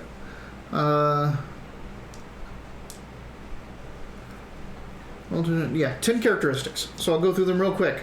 In this game, it's very traditional. It's based off the miniatures game. Weapon skill and ballistic skill are attributes. They're at the top level. It's not skills that you learn, even though they're going to make you take skills to learn specific weaponry. This is your overall ability to how you fight and how you shoot. My understanding of weapons and ballistics. Right. So weapon skill and ballistic skill are their own thing because you can learn. Like, you can be a clumsy person and learn to fight really well. So it's not tied to another attribute like other games. Or I can be a crappy fighter and be a really good marksman. Right. Yeah. You can be really strong and not know how to fight at all. So S is strength. Strength, toughness, initiative. Agility. Oh, so initiative, I should say. Initiative is your reaction time and how fast and your noticing of things. Because reaction time is about seeing it first and then reacting to it. So initiative is your perception in this game. Oh, put some points in that. Right. Well, you may or may not get access to it. Agility is your hand-eye coordination. It's also your speed. Oh, sorry. No. I messed that up. Agility is your physical coordination and natural athleticism. That is your running, riding, hiding. My national athleticism? Natural. Running, riding, hiding. Okay. Running, riding, hiding. That is. I would probably need a high so agility to be a strength is how much you can lift and how much you can push. If you move at all, like if you're physically moving in what activity you're doing, that's agility. Gotcha. Dexterity is your hand-eye coordination and your precision. That's lockpicking, that's carving, that's... Shooting. No, shooting is ballistic skill. Oh, ballistic, that's right. Yep. So no, it's manufacturing, it's art, it's musical instruments, it's your finger movement. It's interesting. That kind of level. Intelligence, willpower. Fellowship is your likability. And then there's... Oh, so fellowship's charisma. Charisma, yeah, fellowship is charisma. Okay. So that's the 10. So... you have another way to do this. There's another 3 ways. All attributes in this game are determined by rolling 2d10 and adding it to another number. For humans, that number is always 20. So you're going to have a score between 21 and 40. Because you can roll 2d10s, you can get 2 10s, or actually 22 and 40. This is a percentile. So if you have 35, then you have a 35% chance to do something challenging with that attribute. Easy things are plus 30%. So really what you're looking at is like a 60 to 70% chance of just doing common tasks. Gotcha. That's the normal area. Other races have different mixes. For example, dwarves start with dwarfs. It's 2d10, but it's plus 30% instead of 20. But their agility is only 10 plus 2d10. So the other races have different attributes. Humans being average and everything. They'll never be fast, but they'll definitely be strong. Right. Gotcha. So yeah, they have like toughness or willpower is 40 plus 2d10. They're stubborn people. Mm-hmm. All right. So 2d10 plus 20 straight down. So you're going to write these in order. Okay. If you choose to accept that order and put them exactly as you rolled them... would the order be like this? Straight down. Yeah. Oh, yeah, straight across. So weapon skill, ballistic skill, strength, toughness, initiative, agility, dexterity, intelligence, willpower, fellowship. in that order. If you roll 10 dice and put them in that order, you get 50 XP. If you decide to rearrange those and put them in whatever order you want, you only get 25. If you don't want that either, if you rolled so badly that you want to re-roll or use a point buy system, then you get no experience and you have to do the other thing. What makes you think I'm going to roll that low? Oh, you're going to be terrible. Alright. So go ahead and roll your 10. I'm going to... So it's 2d10. 2d10. So it's, 2d10 plus 20. So, like, say here it's 7 plus 20 is 27. 27. That's... Not very good. No. You want 30s at least for everything. Yes. Alright. Oh, get out of here. 25. So my weapons are very weak. yeah, your one skill ballistic skill and your cavalry.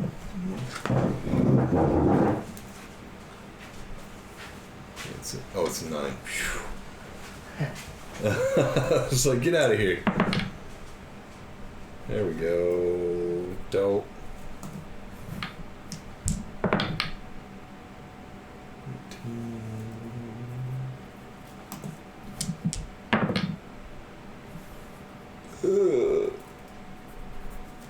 For those of you that don't watch this on a regular basis, I rolled terribly.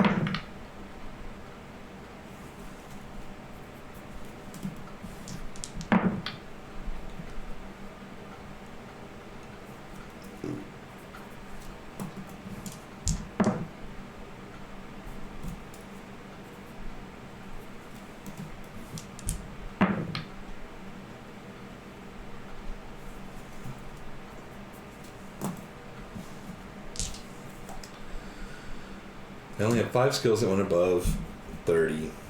Some of them went as low as 24 with a 20 bonus. So I have rolled very poorly. So I know nobody's really watching, so I think what I'm going to do is I'm not going to do a point system. I'm not going to get 0 experience. What I'm going to do instead is pick and choose where I want these to go so that I have an average character, I think, until we hear Wiley's suggestion when he gets back. How'd you do? I rolled as low as a 24 and as high as a 35. That's terrible. It's very bad. All right. So part of me wants to just take these and rearrange them, Okay. but I have some pretty good bonuses from experience already. So maybe it might make sense to do it point by point. You want to do No a experience? point buy, or you Sure want to with do a total re-roll? A point buy will give you... You have 100 points to put across your 10 abilities, and you can't put more than... You have to put a minimum of 4 in each one, and can't put a maximum of 18.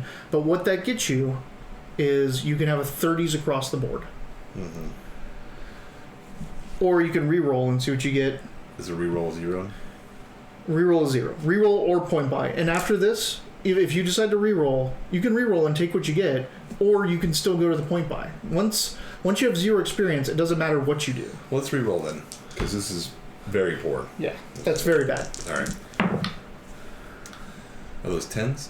Yeah, that's 20. So weapon skill of 40. That's already the choice. No matter what the rest are, Right. you have a 40 weapon skill. So 20, you know what? 33. I added some zeros earlier. That's what I did wrong. It's okay though. Yeah, I have 33. 30, so 50. 33. 33. Oh, 13, excuse me. Mm-hmm. 33. Oh, so we've already... Yeah, this is the route we're going to go here. Yeah. All right.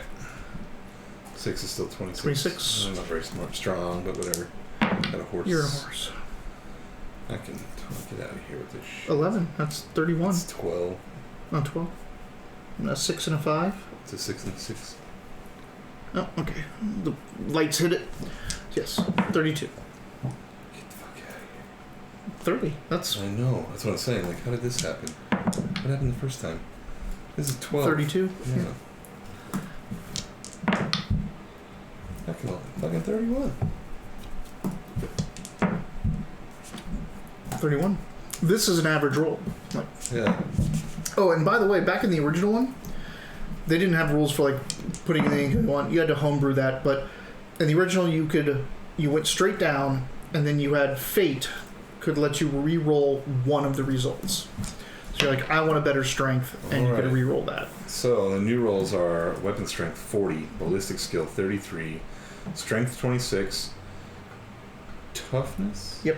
32 initiative 30, agility 32, dexterity 31, intelligence 31, willpower 31, and fellatio 32. Fellowship.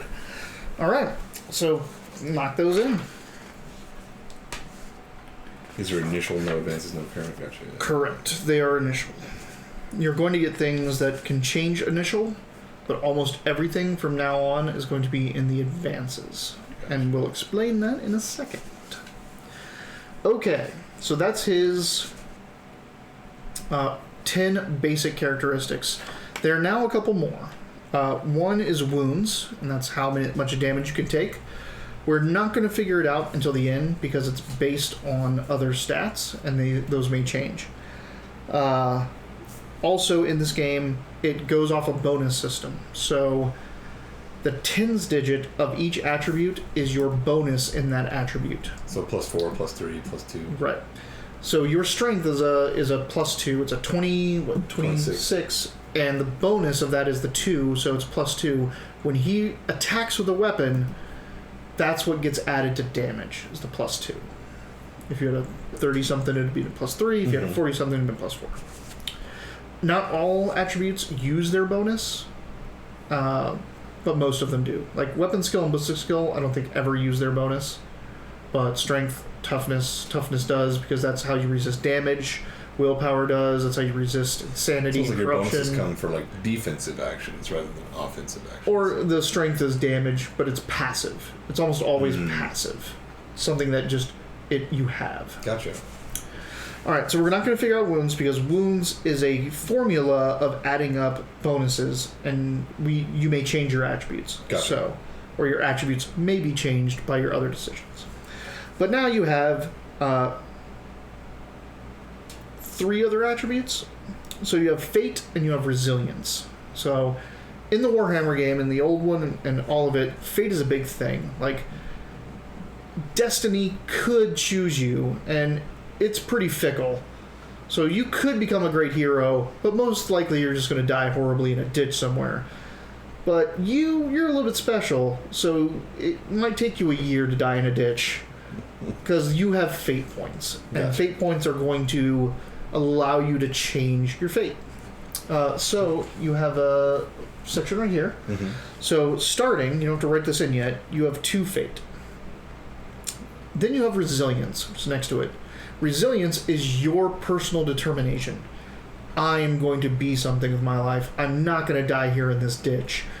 I'm going to kill this guy. That is your personal drive. Like, I may die in a ditch, but not this ditch. Yeah, not this ditch. So fate is the world looking out for you, and your destiny. Resilience is your own personal drive, and that you're going to be something better and greater. So humans start with 2 fate and 1 resilience. And then they have extra points, which you can add to either of those stats, starting with, for humans, is 3. So you can add 3 points to either the 2 fate you have or 1 resilience in any combination you want. You can have 3 and 3. You can have 4 and 2. No, 3 and 3. Yeah. It's a pretty good mix to have. Yeah. So if you have these extra points that are basically just free points to put in these attributes right off the bat.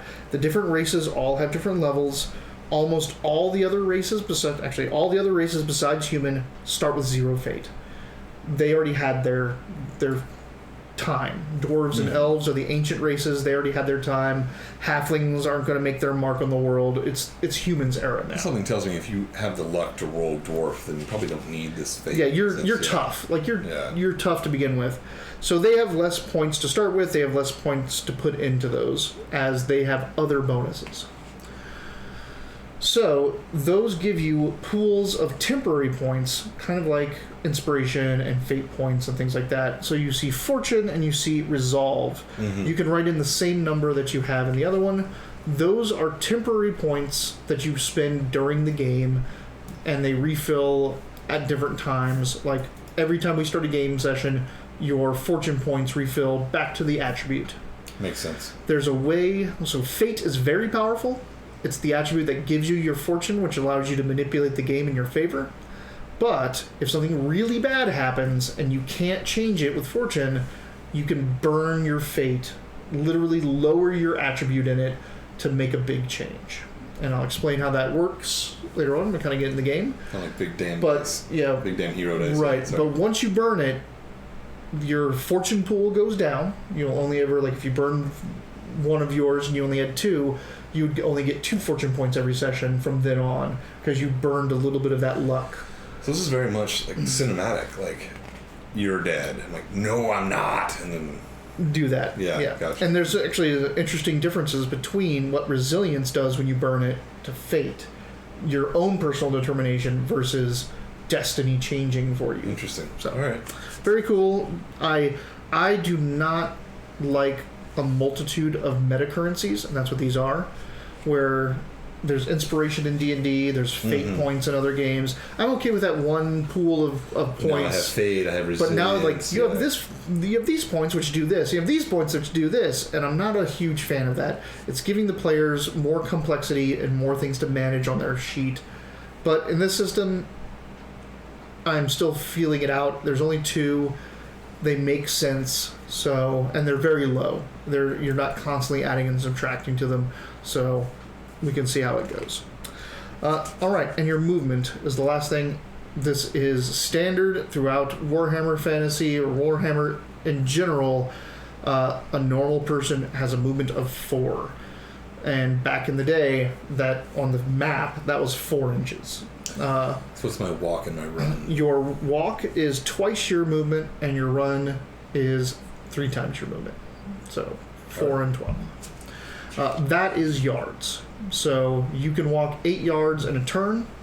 You can run 12 yards in your turn, but that normally gives you penalties on actions. 4 being the attribute, and then they just multiply it. Kind of like, why didn't they just call it 8 and then double it for the next one? It's because size, they deal with the size, like halflings are half the size, and their movement is 3, so then it becomes 6 and 6 and 9. Yeah. So it's a scale. Like, if you have stump your legs, it's not that you're just losing 2 meters, it's you're losing whole increment of your meters. Yeah. Okay.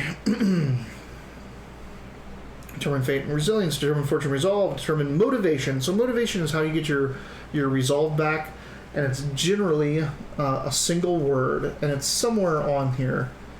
It's just a little area. Motivation. It might be up here. Right here. Oh, yeah. So motivation, they put it with resilience, because it's how you get your resolve back. It's a single word of what your character does. A single word or a phrase. So you could put pride, and that's your thing. You could put duty, and that's your thing. You could put Sigmar, which is one of the primary gods in this, and so, like, your entire character is focused around Sigmar and his worship and his progression and all that. So, like, prayer, would that work, or it has to be more specific? Prayer Sigmar could, but Sigmar would be prayer to Sigmar. If you just put prayer, then it could be to any of the gods. But you're a person that's always praying. That might not be a huge motivation. That's more of an action. That's not what's motivating you. That's what you do to get motivation. Like, you'd say religious, and that would be your thing. Then that's your deal, is your religious. Duty, honor, knighthood. You want to become a knight. Like, you want to be crowned by, you want to be knighted by Karl Franz himself, and become a hero of the land. All that kind of stuff. Just for the sake of it, let's go with religion as my motivation in this one. I'm a holy person. I was going to say, don't worry about it this game, because you're not going to ever... It's probably not going to come up, because we're going to do one scene type of thing. But, yeah. And religion might be weird, because I'm going to go over the religion of this world, but not in depth. Gotcha. So, there. Now, we're going to get into specific characteristics, skills, and talents, and start to fill out the nuts and bolts of your sheet. Which is the basic skill sheets here. Yeah, basic skills, your talents, and your characteristics. So... Oh my goodness. There are... So he says this is crunchy if you're looking for something more than D&D. I'd say this sheet is probably 3 times more dense than the D&D sheet is. And if you're using D&D Beyond, which I suggest you do, it's fantastic. We're not sponsored by D&D Beyond. Or Rolling Rock, for that matter, although we are available. We are available. D&D Beyond does make things a lot easier for beginners like me, or even for advanced people like him, for him to keep track of what we're doing. Simple. So it's good. really nice.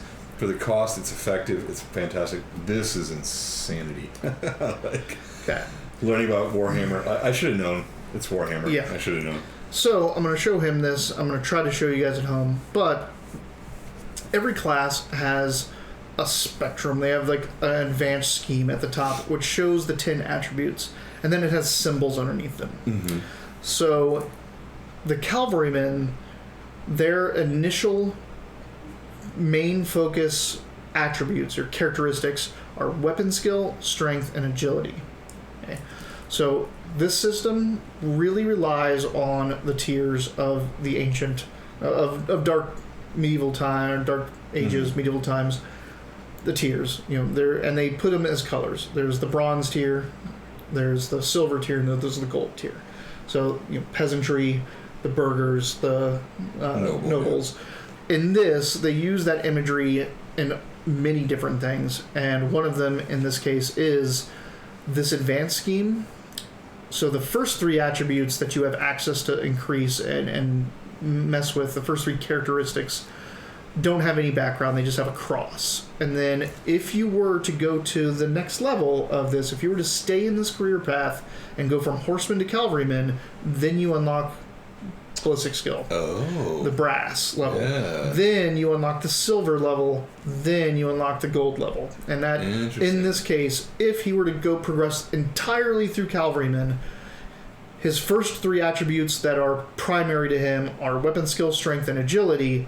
And then at the next level, the next tier, he gains access to ballistic skill to manipulate. Then he gets access to initiative, and then he gets access to fellowship as he finishes off As the I career. become a hero horse rider, Yeah. people find me more attractive. Well, you're a leader at that point. Yeah, my armor's pretty. Everyone knows who I am. My stories are. You're leading a cavalry. No. You are the officer. Like, you have men at your... officer. Yeah, you have men at your charge. That's why you have fellowship. Yeah, that's twisty So- mustache. From the picture, I was twisty It has a mustache. twisted mustache. So, You hipsters. put marks somehow, somewhere, that you can erase, because if you change careers, those go away. So, weapon Weapon skill, strength, and agility. Gotcha. Okay. You now have what are called advances. You right now, by having those 3 and choosing this career and having your characteristics, you get 5 advances to put in those. If you played Warhammer Fantasy before, what I just said sounds insane to you. Advances in the old game were a jump, and they were bought in like big chunks. Like they were very expensive. In the new game, advances, they kept the word, they kept the terminology, but they minimized it. They put it down to make it much easier to understand. So an advance in this game is a single point. 1 point? 1 point. So you have 5 advances, which means you can put 5 points in 1, you can put 3 and 2 and 1, you can put 2 and 2 and 1, like not 3 and 1 and 1. So, and I will tell you, to advance out of this career, you will need, and we're not going to get there tonight, but to advance out of careers, you will need to have at least +5 in each of those. Gotcha. So, but I think you want to put 4 into strength, right? Yep, Yeah. for sure. That would take his 26 up to a 30 and puts him over that next level to get the next the bonus. other one will go into agility since my weapon strength is pretty high. Okay. So, and don't bother writing it in now, but no, write those in, but don't write in the current, because you may get more. No, yeah, right. As we go along. So on the character sheet, as you can show you, at the top it has the initial values, and then there's a whole section for advances, which you just keep piling up advances, and then there's the bottom, which is the total of here. initial and advance. All I right. hope that's showing up on camera. So you now have that. Like, that is your new thing. So we're going into... Me, I'm so weak. Yeah. Yeah.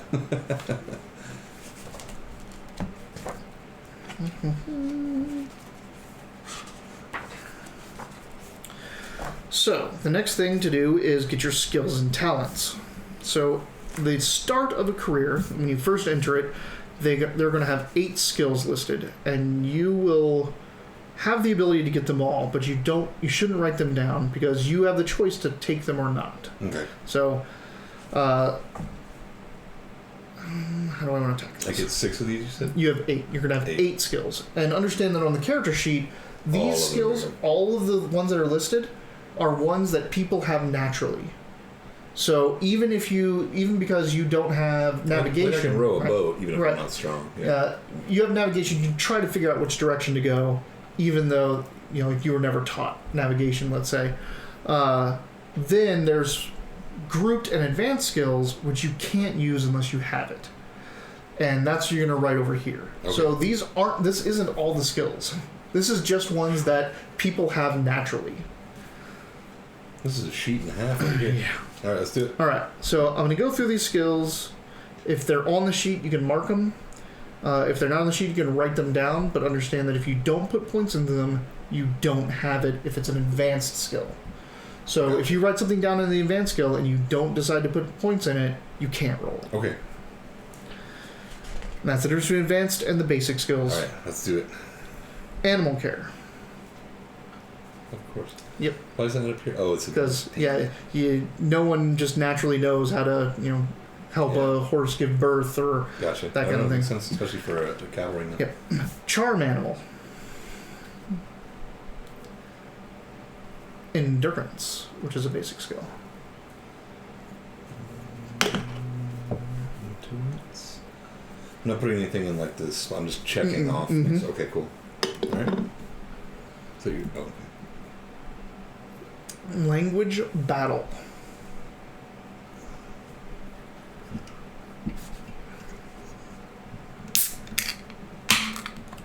Is that like haggle? Oh no, haggle's actually, I kind of skipped a step, but we're going to finish this off. That's fine. Melee basic. That should be over in your thing. Mm-hmm. Outdoor survival. Mm-hmm. Perception. And ride horse. Oh, so you would write. You can have it there because that's going to be your basic one. Mm-hmm. So go ahead and put horse in there. Oh.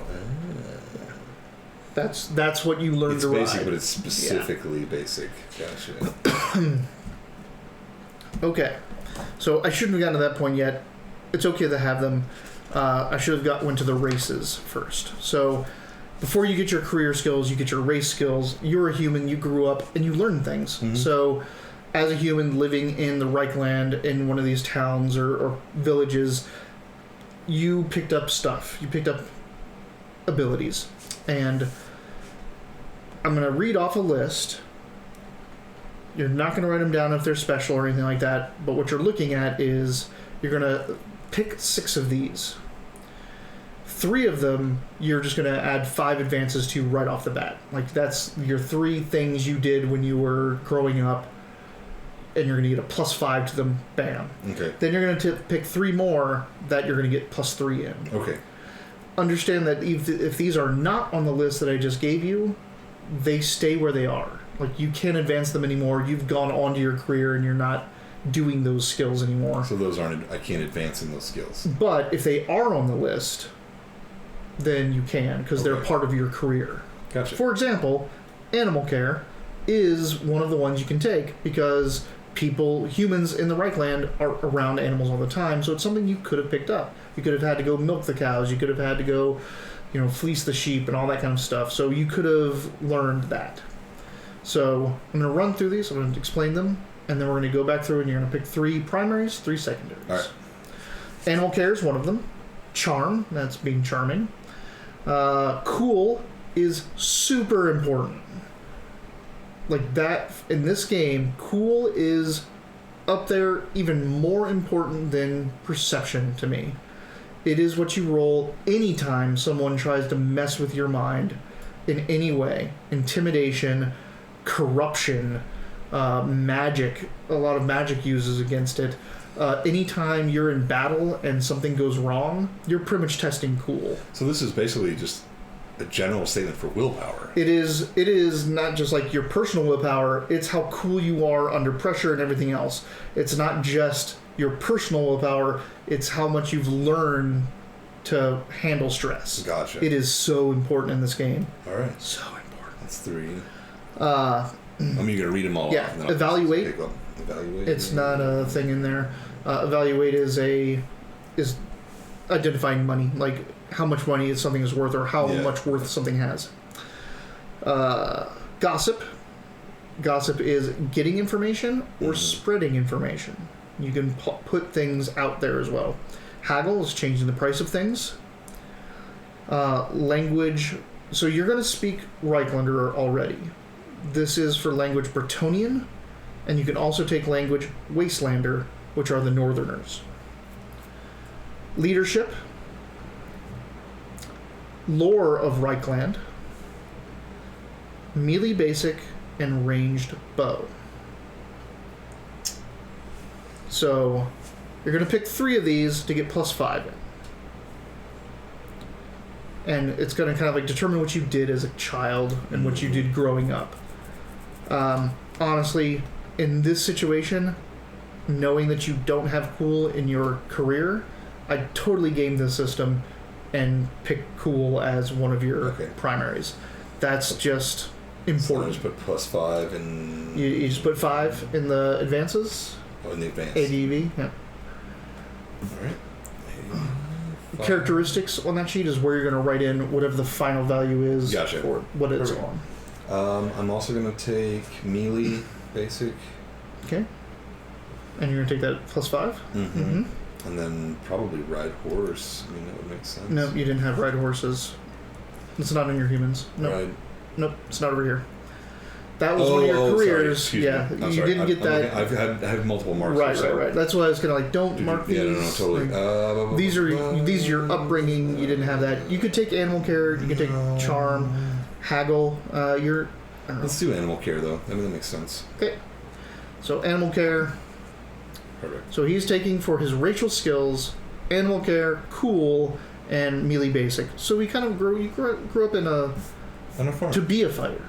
Yeah. Like, you were scrapping, you knew how to deal with animals, maybe you even maybe he was a squire for a while. Right. Now, you're going to have some talent choices. So, you're going to get a total of 5 different talents from being human. Talents they're not skills, but they're quirks that let you do something better. For example, you can get Hardy, which just makes you tougher and gives you more wounds. You can also get Alley Cat, which allows you to sneak around in urban settings better. These are just things you picked up along the way, and they're going to be in here. Mm-hmm. The first one all humans get is Doomed. Doomed? Yep. You're going to die. Now it sounds like Warhammer. Yep. The daddy god in this, so Sigmar is the most important god to humans, but he was immortal. So he unified the tribes, the disparate, just barbarian tribes that were in the Germanic states and area, unified them together and fought back chaos and ascended to godhood. So Sigmar is the god of humanity, and almost everyone universally acknowledges that in the old world. But he wasn't always like the god. There are old gods that were there before, and he ascended to their ranks. So he's the god of humanity, but Daddy God is Mor. Mor is the... Is his name Daddy God? No. But I'm just saying, there's always the big one, right? There's always the Thor, or the Odin, that has... all the other people are related to that god somehow. So should I assume because of the roles to get race and because of the god, is this kind of the age of man in Warhammer? It is, absolutely, yeah. And it's the end times as well. Ooh. So 2 and 2 go together. So Mor is the god of death. So the main god in the pantheon, the one that everyone else is related to, that all the other gods are either sons or daughters of his or brothers and sisters of his, is the god of death. And that should tell you everything you need to know about Warhammer, because it's a terrible, terrible place. Weird thing is that he's not really prayed to that much, because no one likes to think about death, and you only want to pray to him when someone dies and you need their spirit to go on and you need closure. And he doesn't care. Like, he really doesn't give a shit about humanity. He's death. So it's going to have, like, you're going to come to him either way. But one of his orders specifically, and I can look up the name of what they are, but all they do is travel the countryside, go from community to community, peasant village to town to city, and when they come in, everyone who turned 10 that year is brought to that priest by their parents, and that priest portents their death. And they take you in alone as a 10-year-old child in this world. Bummer. And he prays to more and has a vision and tells you how you're going to die. Is he usually correct? No. Oh, okay. So I was like, what a terrible thing. And this should tell you like how brutal this game is, and this is the effect. So in the old game, this just used to be a part of your backstory. They had a table and you just rolled on it, and you had your dooming. Now it's a talent, and this is what it does. Like your knife, like I'm afraid of. Nope. Listen to this. It's really cool. It's so dark and so bad. So, if you happen to die in a way that can be construed that it was your dooming, like if you die in the way that it said, then the next character you make has half the experience that character had. Like to start with, or like to start at character creation, the next character you make will have half of everything your character had when he died. 40. Yeah, now I get 20. If you were like way down your career path, you had 500 experience, and you died, and it happened to fit your dooming, your next character would start with 250. Oh, so it's kind of a good thing slash bad thing. It's bad, like it tells you that your character's going to die. But if you can die in a certain way, you give a bonus to the next character you make. Interesting. So weird. What is my doom? We will look that up at the end of character creation. Oh boy. In this game, they do not have the chart, and I think the chart is the funnest one. So I found a generator online that took all of the old doomings from the first and second edition and have them in there. And this is 4th edition? This is 4th edition. Okay. In this one, they just say, GM and you make it up. And if you happen to die that way, and they give examples under the talent. Yeah, that's no fun. So let's roll it out. Yeah, we're going to absolutely roll it out. So Doom is my first talent. Now you get to pick between two, and the two are Savvy or Suave. What these do is straight up increase one attribute by 5 points, either Intelligence or Fellowship. Savvy is Intelligence, Suave is Fellowship. If you have one that you can try to push to 40, do it. Fellowship would be 37 at that point. Okay. Savvy. So you take Savvy, and in the effect or description, say +5 to Fellowship, and you were not putting it there because it's not an advance. You were literally changing your initial value. Gotcha. Yeah, okay, so it is that you were always Savvy. We'll get there in a second. All right, cool. Did you increase it? I did not. Do it automatically? Yeah. All right, just do it because you won't remember to do that. Yeah, for sure. All right. Interesting. Now, there's an entire table of random talents, and humans being what they are, you get to roll 3 of these. So just how did life treat you, and what did it do? What did you learn? Let's find out. This is 94, I guess. Or am I doing 13? You would have called one out, but since you said 94, we'll go with that as your. So this will be my top one then. Yeah, and you can find one that has the 10 digits, but it doesn't matter either way. 94 this time. So 94, very resilient. So write that down. Pretty sure I know what that is, but I'm not gonna. We'll look up the effects in a second. Oh goodness. Very soon. Resilient. RESILIENT. All right, 43. Mimic. Let me look at 24 real quick. 43. Yeah. 34. You got 43, 34. Okay. Mimic it's really good for entertainers and things like that. You can hit perfect pitch. You can imitate people's voices, type of thing. It's weird. We'll get to it. Last one. Goodness.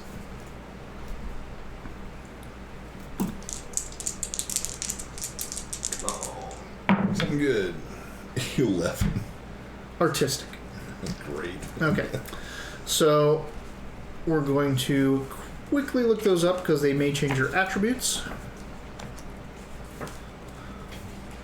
So the first one was very resilient. First one was doomed. Well, yeah. Kidding. I'm just joking.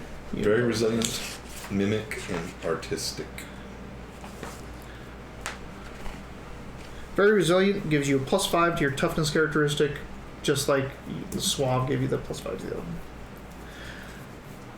one. Mimic.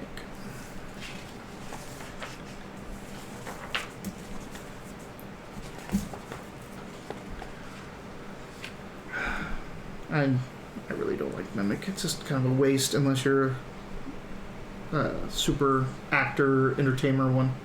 They are very interesting drug-dealing monkey. This is the Warhammer Fantasy Roleplay. I'm not sure where you came in. This one's big. This one's complex. This is a dense character sheet. Much thicker than a D&D character sheet is. So I've got characteristics. I've got fate, resilience, experience, skills. I have 2 charts for skills, talents, ambitions, party, advanced skills, all kinds of stuff. That's just the first side of the sheet. Okay, so The talent mimic. the talent mimic allows you to mimic accents and dialects. That is a waste. Yeah. That's So all right, we'll take it. it helps you entertain acting roles if the accent or dialect matters. If you're like trying to pass as a Bretonian or something like that and you've heard it recently, you make an initiative test if you've heard that accent within the last day, and you can mimic that accent. Gotcha. So if you're trying to infiltrate a Bretonian like convoy or something like that, you just have to listen to them and then you can walk up and speak with a Bretonian accent. Sound like a right. But you don't. Oh, they're French. That's right. Albion is England. So last one is Artistic. Artistic. Because that's what every cavalry. Hey, you gotta like if you're a knight, you had to have an art as well.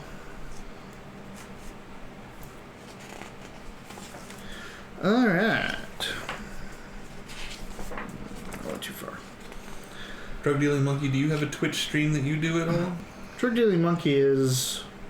He comes to the Thursdays. I don't right? want to say his name again. I'm not gonna say his name either. Hi. Hey. Probably see you later. Artistic. You have a natural talent for art, able to produce precise sketches with nothing but time and appropriate media. This ability has several in-game uses, ranging from creating wanted posters to sketching accurate journals, and has spot benefits as determined by the GM. Further to this, add trade artist to any career that you enter.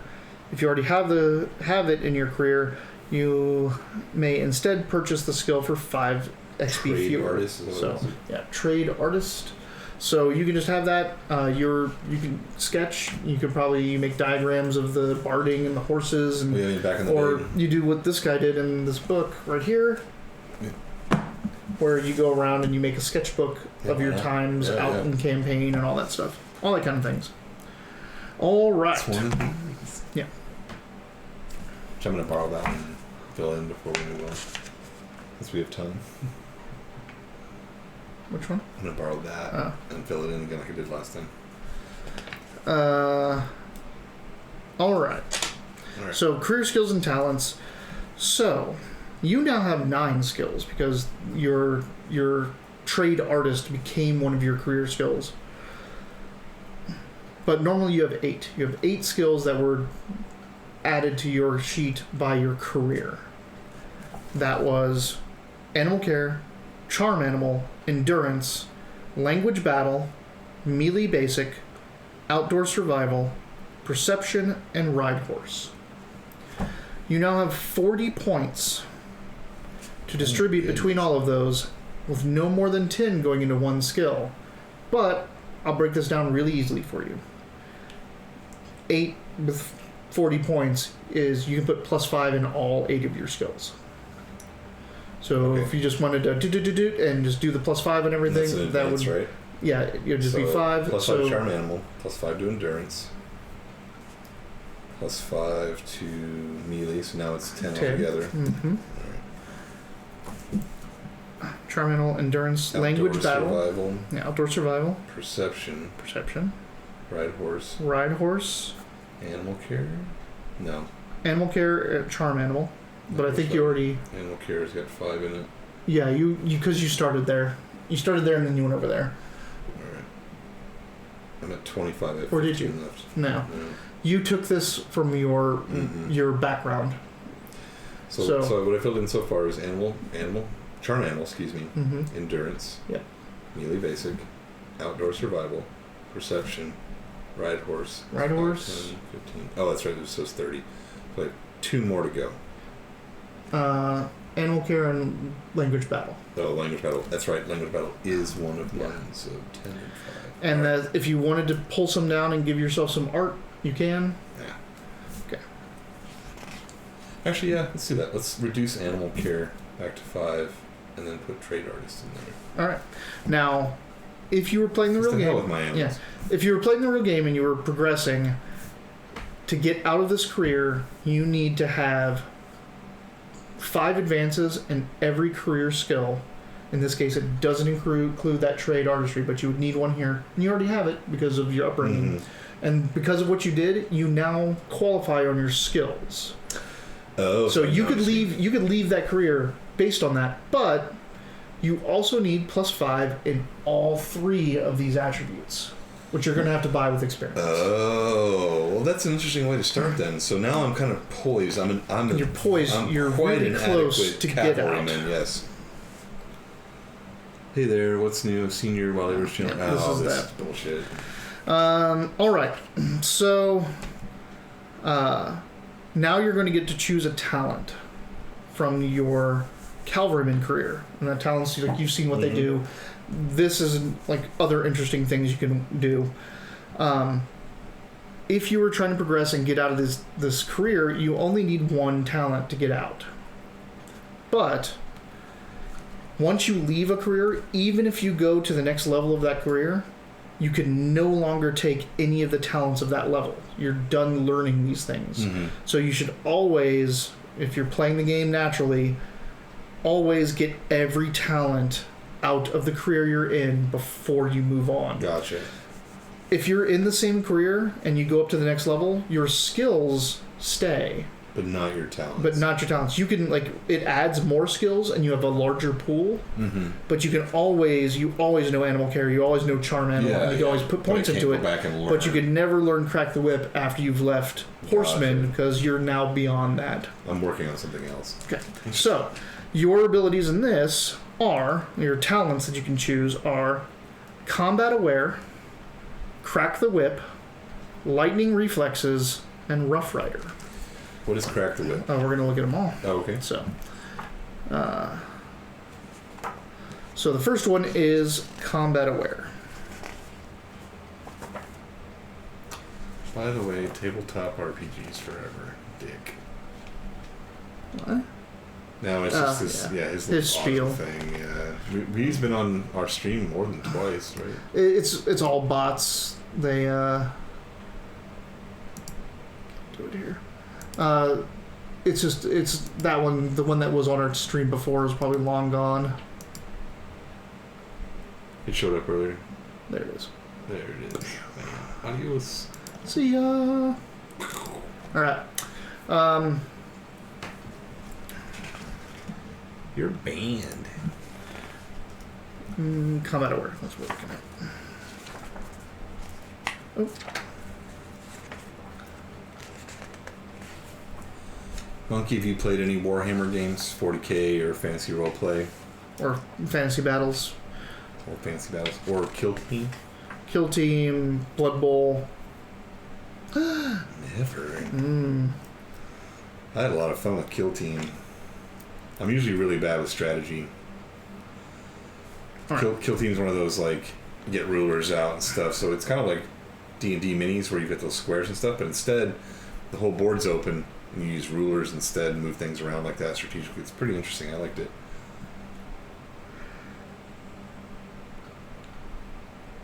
Okay, so combat aware is you're used to scanning the battlefield, make snap decisions, informed by the shifting tides of war, blah blah blah.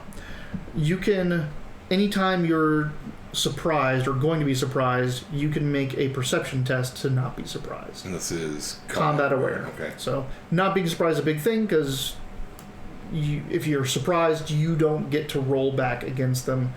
It's just them trying to hit you. It's a free round, yeah. Okay. Crack the Whip is drive or ride tests when fleeing or running is the test that these these give a bonus to. You know how to get the most out of your animals. When an animal you control is fleeing or running, it gains +1 movement if you have a whip or crop. What's the next one? I don't know, you read it with me. I told you not to write it down. Yeah. Lightning reflexes. This one is, I'm going to guess that it's one of the plus to attributes. Apparently I'm unsubscribed again. I thought I put 2 months in, but I don't have any of the free emojis. Need to get there again. Lightning reflexes is you get +5 to your agility permanently, which is really nice. And Rough Rider is this amplifies test for ride horse when in combat. You are at home in the saddle in even the most difficult of circumstances and know how to get the best out of your mount during conflict. Assuming you have the ride skill, you can direct your mount to take an action, not just a move. So it gives your horse a move and an action. Good. I'm going to tell you, like, the encounter I have set up for you is not going to be one where you have your horse. Perfect. So I'm going to do the agility. Yep. +5, so I'm going to be 6, right? Don't put it in the characteristics, just change your main. Yeah. It's +5? Yep. Right? Wow. That's what your agility now. 37 +1, so that's lightning reflexes? Mm-hmm. Lightning reflexes +5 to that. Alright. Lord of my writing tonight.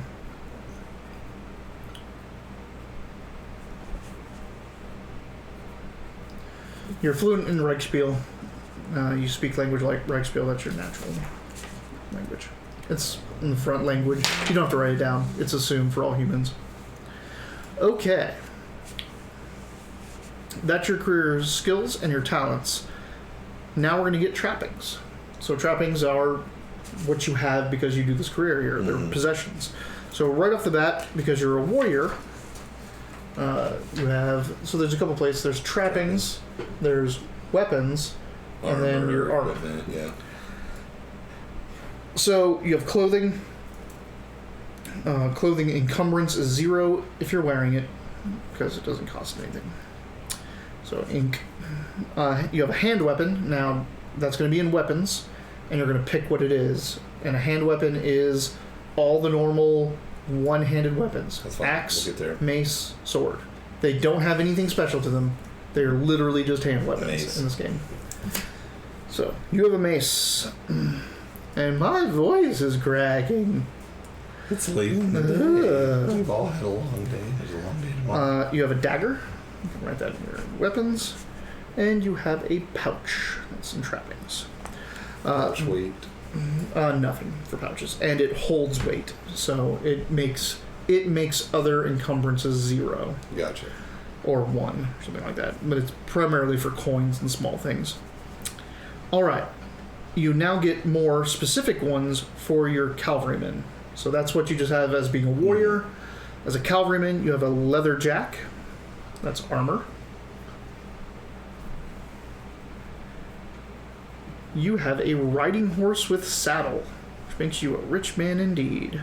Where does that go? Just riding on equipment. Riding horse, comma, saddle. Trappings. Sorry. Okay, so riding horse? Riding horse and saddle.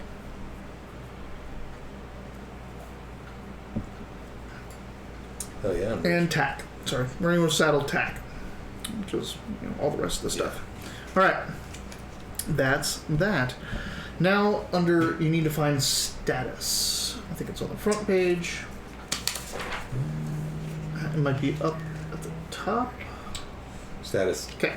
Status is your level in society. This is what I was talking about. There's the brass level, there's the silver level, and there's the gold level. Peasants, middle class, nobility. In each level, they give a rank of 1 to 5. And it doesn't have too many mechanics. It kind of influences your starting money. But really what it is if you go up against a noble and they're gold 1 or whatever. Actually, I had a bad one. If you go up against someone else that's in your same status level, silver, then you compare that level number. So even though you're a silver and they're a silver, you're not both equal. If they're a silver 5 and you're a silver, in this case, you are a silver 2, you're different. Also, silver 2 tells you what you have to maintain. You have to make enough money and spend it to keep that lifestyle up. Otherwise, you start dropping down, and you can become a peasant cavalryman. I have to upkeep my horse, my armor, Your look. my saddle, You have to go to certain venues. You have to be seen. You have to do the dues. You have to be the Bruce Wayne so that you can be the Batman. Gotcha. So, starting wealth for you, and I really love the starting wealth, and I love their wealth system because their wealth system has so many other uses besides just the starting money. So you have wealth there. It literally is brass, silver, gold. You have that level of money, and that's the level of money you kind of work on. So in this game, there's brass pennies called fittings and other things. I have no idea, but it's brass. They're pennies. Then the next one is silver shillings, and then gold crowns. And now I'm going to explain to you the wonderfulness of the ancient British monetary system. So, the silver shilling was kind of the standard for middle class. There are 12 brass pennies in a silver shilling.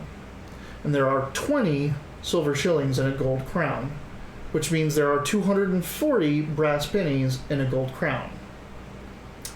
This creates some crazy, wacky denominations. That's why they were cutting coins in half and bending stuff. Yeah. And peasantry uses bits, so they will break a brass penny down to 10 further bits. Yep. So it makes some crazy things. Like, is it 6/8? I think it's 6/8. So what they do to tell, we do, dollar, point, cents, right?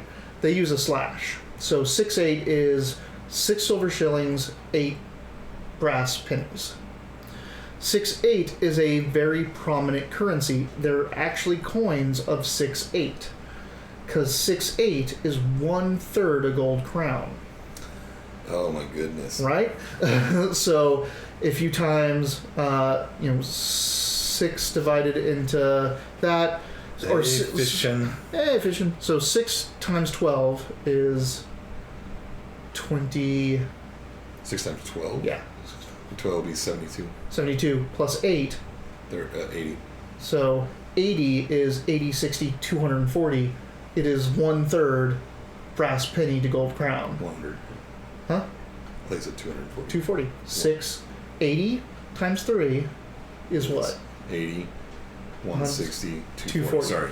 So that's 6/8, 6 silver shillings, 8 pennies is 1/3 gold crown, and they actually have a silver coin that's bigger than a regular silver coin that says 6/8 on it. Oh, perfect. This fits right in with Warhammer. Yeah, it is crazy. But as a how's it going? Well, Fishton, we're playing. Obviously, we're playing Warhammer Fantasy Roleplay. We're going through character creation. We're going through the world. We're going through all the stuff. We're kind of on the tail end of character creation, and then we're going to go do some encounters and advancement. And I'm going to kill this fool, probably horribly, most likely with a demon. And this is dense too. We're at 2 hours of the character creation part. So thanks for stopping by. This will be on replay on Twitch if you're interested in Warhammer Fantasy Roleplay. We go through the whole thing, entire character creation, a little bit of background, all this stuff. Plus, down my YouTube channel below, we have previous episodes where we did Vampire the Masquerade, we did the Expanse role-playing game, we've done TMNT, Teenage Mutant Ninja Turtles, Earth Dawn. Sorry, Dawnfall. Right. So, you're going to start with 1d10 silver shillings per status level. So, 2d10 silver shillings. Okay. So, regular d10. That would be 6. So 60? You have... No, 6. 6 silver shillings. That's good. It's money. I'm telling you. Alright. Name? Oh boy. So Reichländer names are Germanic, generally. Oh no, actually, I'm gonna go with my old German class, Reinhold. Reinhold. Okay. Was that your first name or last name? That would be my first name. Reinhold. Bauer, Fleischer, Schmidt, Schuster. Schuster is a cobbler. No, I know. Yeah. I'm gonna go with Schmidt. No, actually, Schneider. It's Taylor. Okay. Reinhold Schneider. They actually even have an elf name generator because, like, you roll the syllables, like, for them. It's pretty cool. Eye color. Last name was Schneider. I can't believe that was Taylor. Eye color, hair color, height, weight. They have rolls for all of that. Like, you can roll it if you want. Let's roll it real fast. Or just go with it. Yeah, go for it. So, let's go with age. It's 1 through 100, right? 15 plus D10. Sorry, one more time. 15 plus D10. Just roll a D10. You're 21. Ooh. Much younger than I would have thought. Height.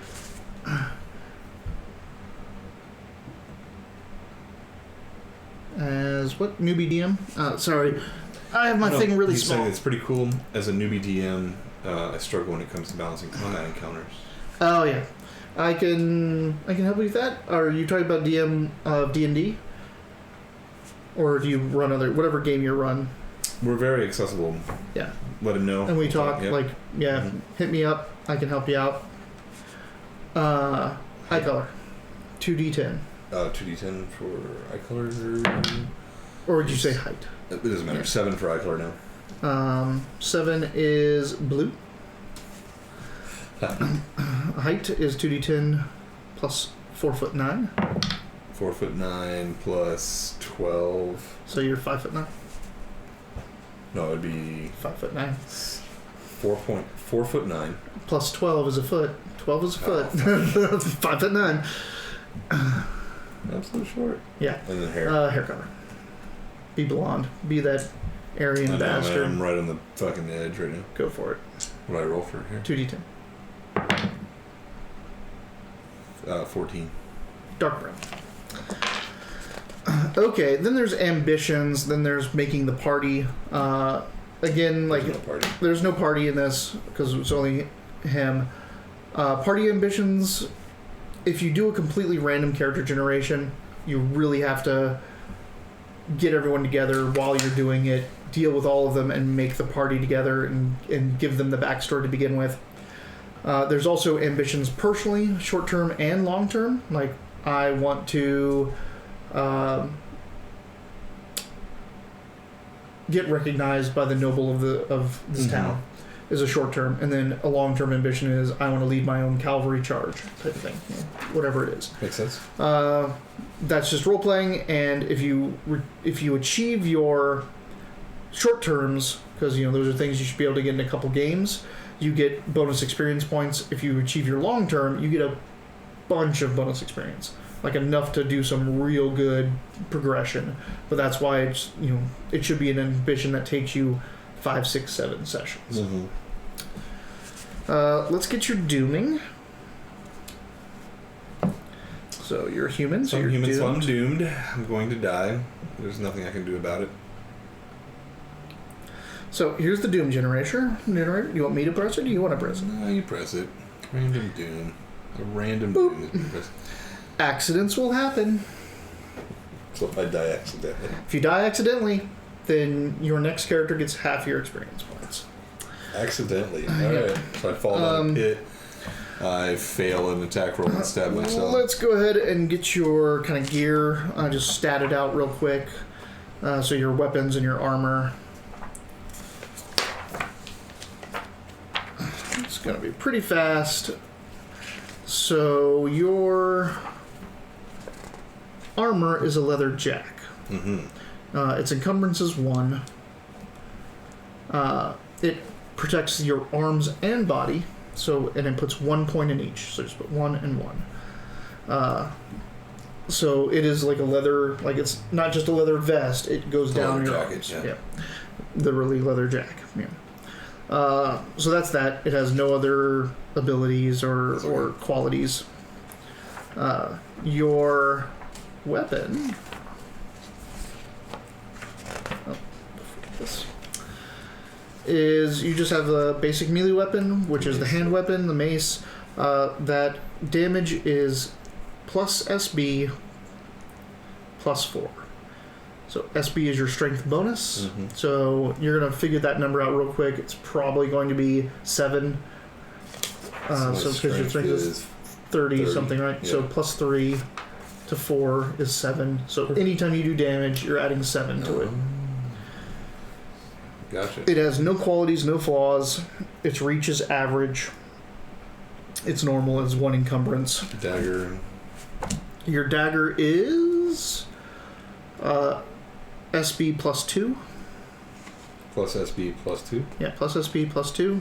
So that would make it 5. Yep. And very short is the reach, and nothing else. And then, what is the reach on the mace, sorry? Average. Average, okay.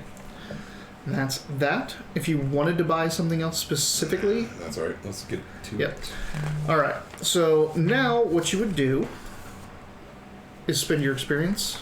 I don't know if we want to get into that. It gets kind of complicated. Well, let's skip it for now because we're we're way pretty down late on time. So experience is bracketed. I'll just explain this real quick. So if you wanted to advance a skill, and that skill was you already had 1 to 5 advances already in it, that next advance would cost you 10 experience. Then you get into the next bracket, which is 6 to 10, which then each advance costs you 15. Oh my goodness. And it just ramps up. Yeah. Characteristics are even more. So 25 if you're 1 to 5. So if you wanted to raise your strength up, that would be 25, and then it would be another 25 to get it to 6. All right. And then it would turn to 30. So what we have so far is I'm Reinhold Schneider. I'm a human cavalryman. I've done pretty well for myself. I have some good cool. I got some charm animal, some animal care. I know how to ride a horse, obviously. I have some good basic melee skills. I am doomed as a human, and the soothsayer said I'm probably going to die accidentally, which is unfortunate. I'm very resilient. I'm artistic. I can mimic your accent. And I have lightning reflexes. On the route to promotion, I'm well on my way, having added 5 points in all of my basic skills, and plus 4 and plus 1 in each of my characteristics of 3. Sorry, I've got a 4 in one, a plus 1 in another, and then a plus 0 in the other characteristics that I need to raise by 5. So I'm on my way to actually being able to change career or advance myself. My armor is very basic, having worn only a leather jacket, which protects my arms and my body. I have a mace. I have a dagger. My hair is dark. My eyes are light. I'm fucking short. Not in this world. I mean, 5'9" is really not that short, really. The maximum you could be is an additional 20 inches, which is 1 foot and 8 inches. So you would have been 5'9", 9, 10, 11, 12, 6'5". Like, freakishly tall. Honestly, my dad's 5'8", so yeah. I'm 5'8". Yeah, so I'm not really. Fishing. Kobolds are awesome. I love them as a creature. I use them a lot. I try to use them in place of goblins because I love dragons and I love dragonoids. There's a YouTube channel out there called Runesmith. If you just type in Runesmith Kobolds, he put out a video like last week and it details their society and how they protect their lairs. I don't know if you've watched it. It is amazing. One of my first DM sessions is on our YouTube channel down here. I did a kobold lair about 2 months ago, actually. It's a little kobold prison. A Knowles standing. Never mind. Ignore everything I just said. Continue DMing with this guy. Don't listen to me. Yeah. I don't know if you watched it. You may have. Like, it just, you saying kobold lair specifically really triggered that. You should go watch that video if you have not. He does a really good job explaining the kobold mindset and how they prepare their lairs. He actually like cuts it down, and he still explains like he did this entire lair. He set it up with traps. It is a living lair. Like, this is where people live, breathe, eat, breed, and this is how they protect it. And then he ran one of his parties through it, and as of yet, I don't know if this is the same party or not, or what he's doing to these poor players, but they have not beaten one of his encounters that they fall into, like, that they don't have the advantage and they're not making the upper hand. It's just, we're going to go to a kobold lair, and trap after trap after trap after, scheme just wipes them out. I do like the idea of having a dragon ancestry sorcerer. Like, is that your bad guy? Like your boss? It's a dragon ancestry sorcerer kobold, and the kobolds are dragons. I know, but tiny he's like dragons. shape-shifted dragon. Yeah, so that's great. I like it. Nice. But yeah, it's a scary foe. Yeah, that would be cool. All right. Are you ready? Let's do it. So, you are in a small hamlet. It's a mid-sized hamlet called Dullendorf. Dullendorf is along a river, kind of a tributary. You're not on campaign. You're on parade right now. So you're going out in the field to mock battle and train, and you're training with the higher ones, and making your presence known amongst the countryside to make them feel safe in the Reichland. This is north. This is north of Altdorf, but it's definitely not in the wastelands. Like, you're still in the heart of the Empire, but it's the edge of the heart of the Empire. Mm-hmm. So it's the Reichland, right? Yeah, the Reichland is the main thing. There's the Reichland. There's the border princes. There's the they're all part of the Empire, but there's different territories. They all have their different wars, and they're all politicking against each other. This is a very feudal system, and everyone hates each other, and everyone tries to get advantage. So even though there's an emperor and everyone defers to him, they're all out for their own piece of the pie and to get the most influence that they can and get the most land that they can. So you're part of an army for one of the nobles, one of the areas, and I just completely spaced it. There's the border princes there in the south. There's actually a set of territories right around Reichland where the main aristocracy holds court. So you have Emperor Karl Franz, and then all the land around him is given to specific noble families, so they send representatives to him. Gotcha. And you're for one of his armies. Volos. Guide to everything, right? Yeah, no, Volos is the guide to monsters. Gotcha. Mordenkainen's guide to... No, Xanathar is the guide to everything. Xanathar, yeah. Volo's guide to the Sword Coast, and then Mordenkainen's guide to monsters.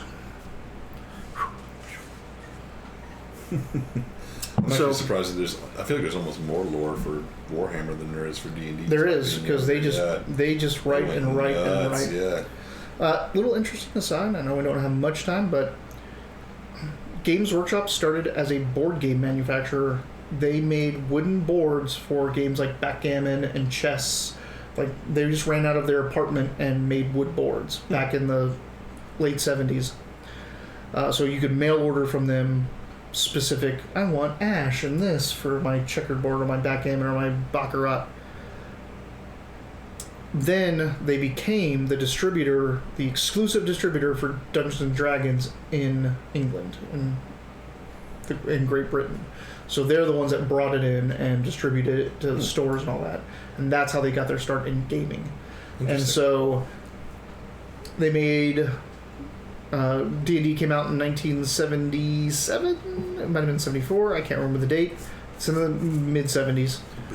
Then Games Workshop got the rights to distribute them. In 1983, they made Warhammer Fantasy Battles, their miniature game. And then 3 years later, they made the first edition of Roleplay. So Warhammer's Fantasy Roleplay came way before 40K. Oh, yeah. Actually, not way before. Well, depending. So, Fantasy Battles came out in 83. The role-playing game came out in 86. 40K was in 87. So, like right on top of each other. Yeah, 4 years after the miniature battle game for Fantasy came out, 40K came out. So 4K has been around for 32 years. Oh, yeah. Wow. The entire company. 31 years. And they've been writing, and the lore that they put into Fantasy is also part of the lore in 40K. Oh, that's what we were talking about earlier. It's like the orcs, the elves, it's all there. So it's been going for a very long time. I almost feel like we could have spent 2 sessions on Warhammer Fantasy Roleplay. Yeah, it is so good. All right. So Dorf is where you're at. You're on parade. You're marching out. You're doing your exercises. You're doing all this stuff. Right now, you're on rest. So you've come to town. You've done your things.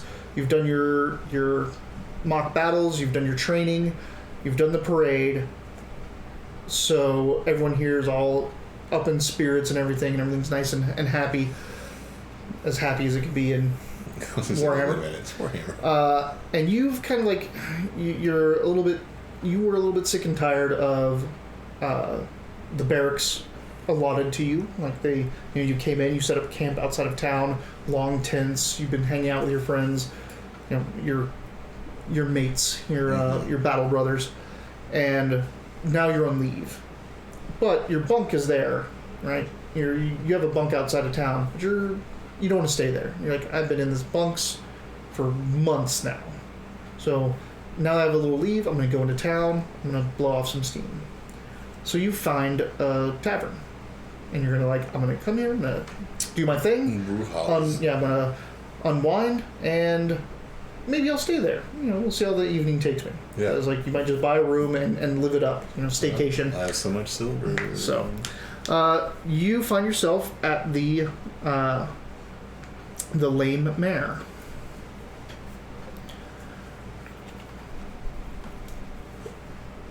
It is a small affair, almost row house in size. The front room is very, very cozy, very close together. You can seat about 30 if everyone's really comfortable with each other. There's a large hearth on one side. There's a small little squared bar next to the stairway up and next to the little hallway that goes into the kitchen. Mm-hmm. That little squared bar has 3-4 kegs plus some bottles, so you got some choices of drink. But this isn't a very raucous big place. There's a couple entertainers in here that are trying their hand at playing some music and seeing how the crowd goes, but it's pretty chill in here, and there's a couple games of chance going on. So a couple gambling, some cards being played, some dice being rolled. The innkeeper is a dour,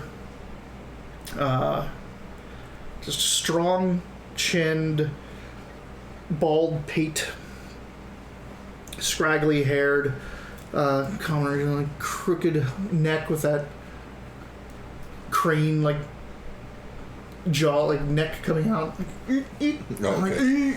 Is it crazy guy we know or crazy? No, I get he's the beak-nosed old man. He's got a helper or a bouncer who might be related to him. He is a large fellow and not in the muscular sense. He's got a cleft lip. He looks to be probably 19 or less, but because of his size, he could be a 15-year-old that just overate. He could be, a 30-year-old that doesn't have any wrinkles. Yeah, he's just that. He has the bowl cut with a bald spot right in the top middle already. Perfect. And he just kind of leans at the end of the bar and he sips a drink, and you've seen that when the drink is poured for him, it looks like ale and then mixed with water heavily. And he just sits there and he drinks, and then every once in a while the bartender will bark something at him and he'll go clean off a table or take something out to a table or go in the back and pick something up. Okay. The person that's cooking the food or is in the back seems to also be a relation, and you're not sure if it's wife or mother to the barkeep. She is an old crone-looking woman, very hawkish nose, very similar to his, which gives you is this family, is this just someone that is similar? Yeah, like everybody from Greece looks alike. Her hair is just pulled back in that bun, gray. It looks like it has to be painful, and she's probably doing it to try to hide wrinkles. And she comes out and scowls and drops off plates of food to go out, and then goes back to the kitchen. But the rest of the folks seem fairly... This is the place to go if you just want to unwind, talk. Like, you can walk up and get into a game of chance, and they don't even... You don't even have to ask. Like, you walk up and like, hey, can I join you? And they just like... And you sit down and you just like right into the game, or however you want to run. If you just want to sit up at the bar and drink or carouse. Let's go to the bar first and get a feel for the place, because I realize I've got the owners, I've got the bar patrons down a little bit, but I kind of want to see what the environment's like before I make any decisions about what to do. All right. Or stay. So make a gossip check as you're trying to get some information around. Gossip? So at this point you should have like filled these in and done that, but we'll do them on the fly. Also like filling in these, but these are the only ones that you need to do. So. We were jumping the gun there. All right, 30 and 38. All right, cool. Yeah. All right, so your gossip is based off your fellowship. You don't have any ability in it, but it's a basic, so you have a 37% chance. This place isn't super friendly.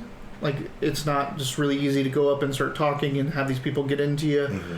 But I'm still going to give you a plus 10 because this isn't a challenging test. You're just going up and trying to get a lay for that roll land. D10 plus 10? Nope, you roll a percentile. It is literally 37%, and I'm giving you a plus 10, which is a plus 10 on the target number. So your 37% from your fellowship now becomes a 47%. Interesting. Okay, so I rolled a 97 that I knocked over. Funny. So 97, we get a... In this game, they have several different types of tests, but the two main ones... Three main ones are success test, dramatic test, and...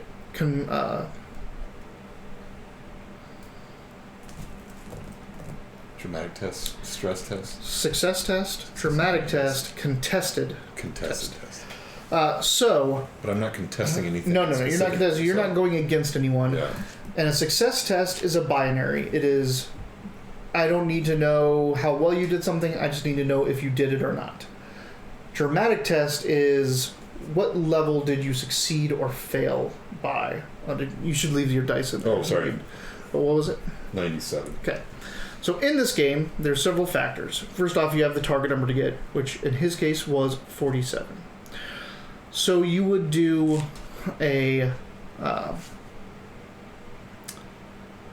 some math to get your success level. If you would have succeeded, you take the tens digit of what you rolled and subtract it from what you needed, the tens digit of what you needed. So let's say you rolled a 27. Mm-hmm. You needed a 47, you rolled a 27, you would take the 2 and subtract it from the 4, which means you succeeded at 2 levels. Gotcha. If you rolled a 7, you take 0, subtract it from 4, you succeeded with 4 levels. So the higher you have a skill and the lower you roll, the better you do. No, so I rolled shitty. Oh yeah, you did terrible. So now the converse is true. Now we take that and do... Oh, thanks for stopping by. Definitely check out the video, and also check out our videos below and stop by again. We play Tuesdays and Wednesdays, but we're not going to be playing tomorrow, so come back in a week. We have a long-term Dragonborn campaign. You can check out our Tuesday session. If you watch the Wiley versus Mitches, those are all introductions, to various games throughout.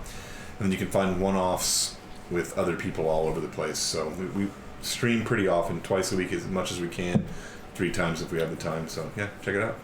All right. So now we do the inverse. So now you're going to take, you needed 47, You rolled 97. You take 4 minus 9. So you're 5 of failure. 5 failures. Okay? But it gets worse. In this game, there is a thing that you can always succeed and you can always fail. There's no such thing as a 100% chance. So 1 through 5 and 96 through 100, 1 through 5 being automatic success, 96 through 100 being automatic fail. Not just automatic, that's the This catastrophic. is a critic failure. And yeah. No, there's another level. So this is catastrophic failure or automatic. There's also doubles. If you roll doubles in this game, that's a critical. Oh, like 99 would have been a critical failure. Right. So yeah, 99 would be a critical failure. 22 would have been a critical success. So just want to look up one thing real quick. I thought it was hot shit rolling. So there, no, it's 96 through 100 is just a fail, and 1 through 5 is just a success. But they're not anything special. You have to actually fumble to get the crazy one. Gotcha. But you're still negative 5. So on this outcomes table, it tells you what the margins are. If you succeed with a success level an of impressive failure. +6 on a success level, it's astounding success. But he failed with a -5, so it's an impressive failure. Like, you walk up and you say something, and you may even try to be like, I'm going to try to be fine. So you use your like best Reiklander accent and like your Dorf accent or whatever, and try to impress the guy, like, because you've just been out and prayed. These guys should be impressed, right? Mm-hmm. And he just like and like throws a towel over his shoulder and walks away from you. And the bouncer, the large man's like, huh, and he's like takes a slurp from his drink and then like walks over to stoke the hearth, and everyone else kind of like looks up and just chuckles at you. So there's a quick wave of negativity of how you came in and held yourself, and that's when someone comes by, like someone looks up and says, oh, well, you're obviously from not here, so why don't you come join us? Game of cards? Do you gamble? I do, and then... Oh, damn it, I'm Xernex. German. Yes, I gamble quite oftenly. Quite frequently. Excuse me, oftenly. Well, come over, sit. There's an open chair. You sit down to sit down a game and hopefully do better in social interaction than that. So real quick, we'll do... They're doing Finny. They're doing penny buy-ins. Okay. So it's at a lower level. We're not going to worry about your gold. It's not going to be that under too much, but it's not going to hurt you too much to gamble in this. Sure, let's do it. But let's roll it. There is a gamble skill. So if it's nothing, what is it? It's based off my intelligence. Correct. So 31. There you go. So +2?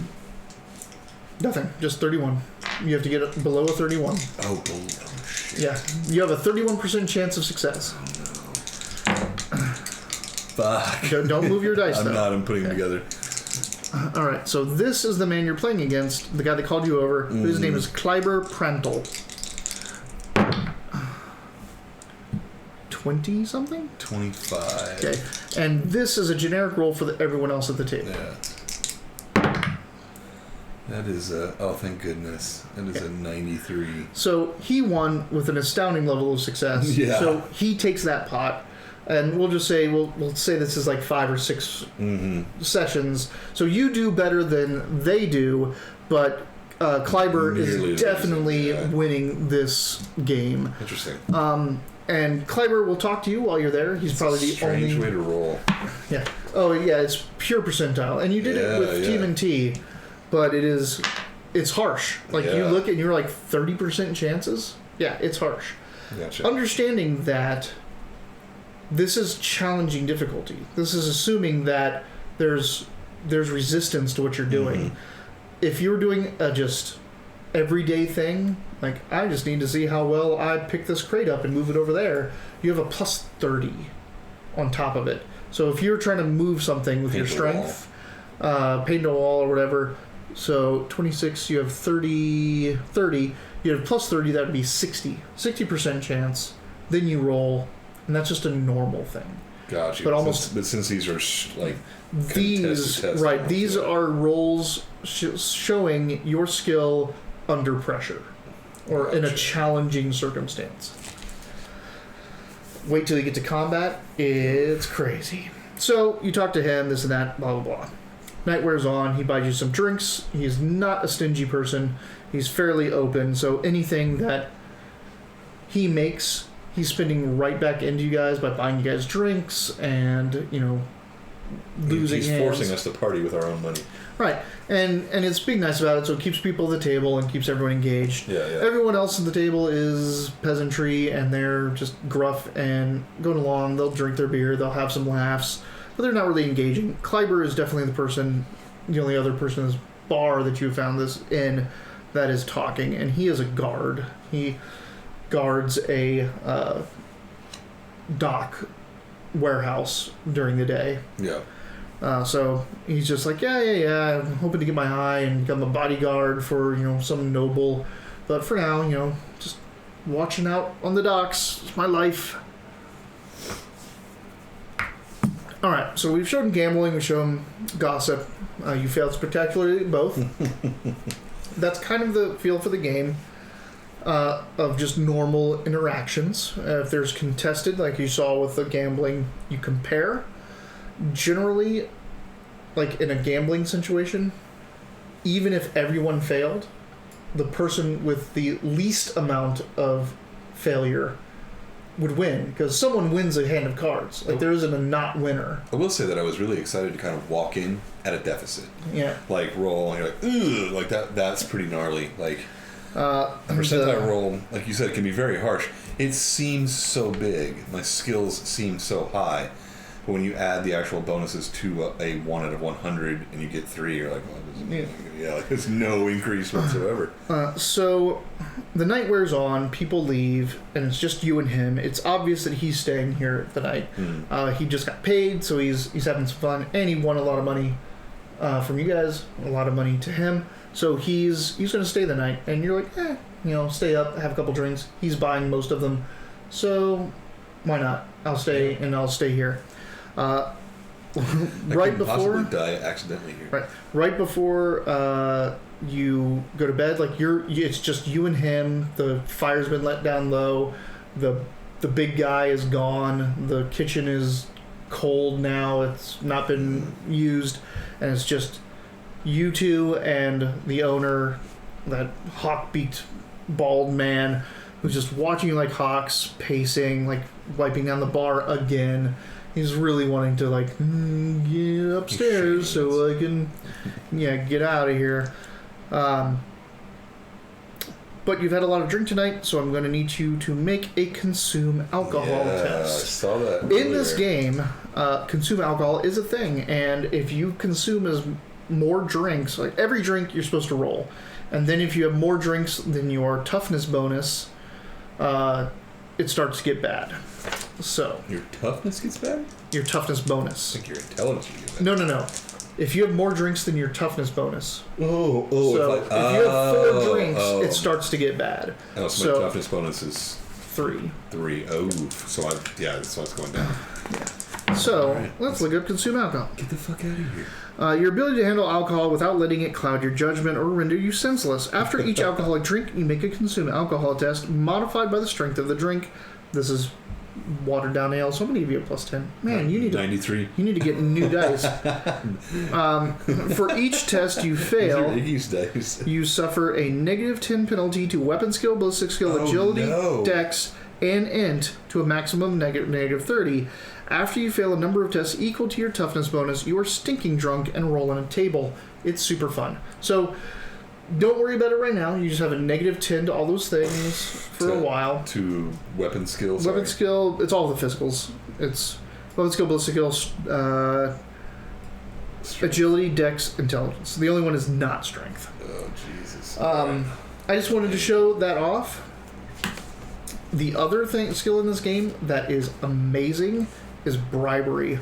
It's a little bit complicated. I'm not going to talk about it, but it's the best use of bribery as a skill I've ever seen. It's amazing. So, you're a little bit inebriated. You go upstairs. You pass out. I'm fairly inebriated. I didn't make you roll for each one. I know. Thank goodness. So, you're sitting upstairs and you're drifting off to sleep. You didn't even get out of your leather jack or anything like that. You're still in your uniform. You just slump down on the bed. So you're still like, you're not comfortable, but you're drunk, so you want to pass out, and you're doing it. And then you're like, and you hear something thump downstairs. And you're like, what was that? Then you hear something crashes downstairs.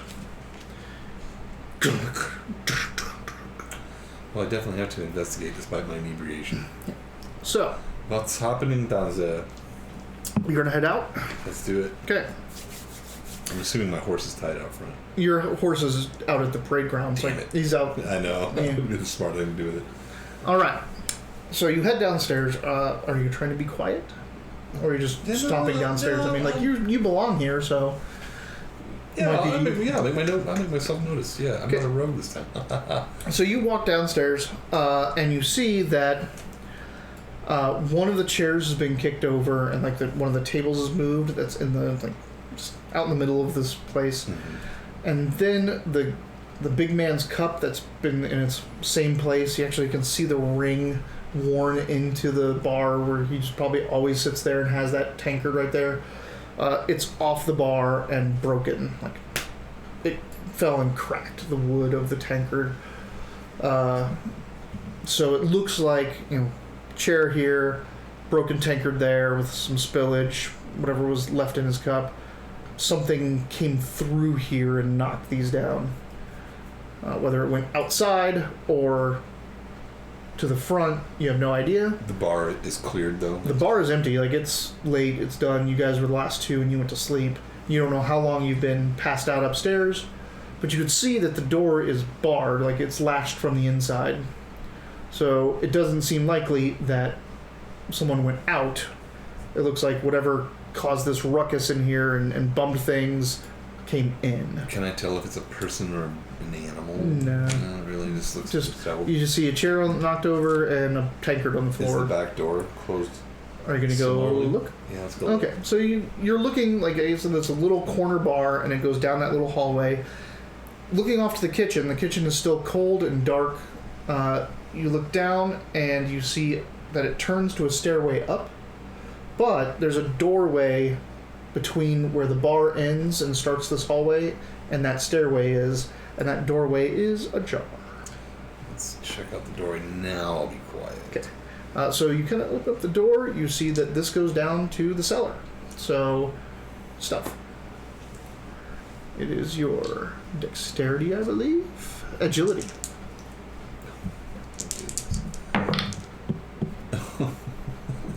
How? Do you want to spend a fate? You just want to take it? Yeah, let's just for once. Yeah, just to use it.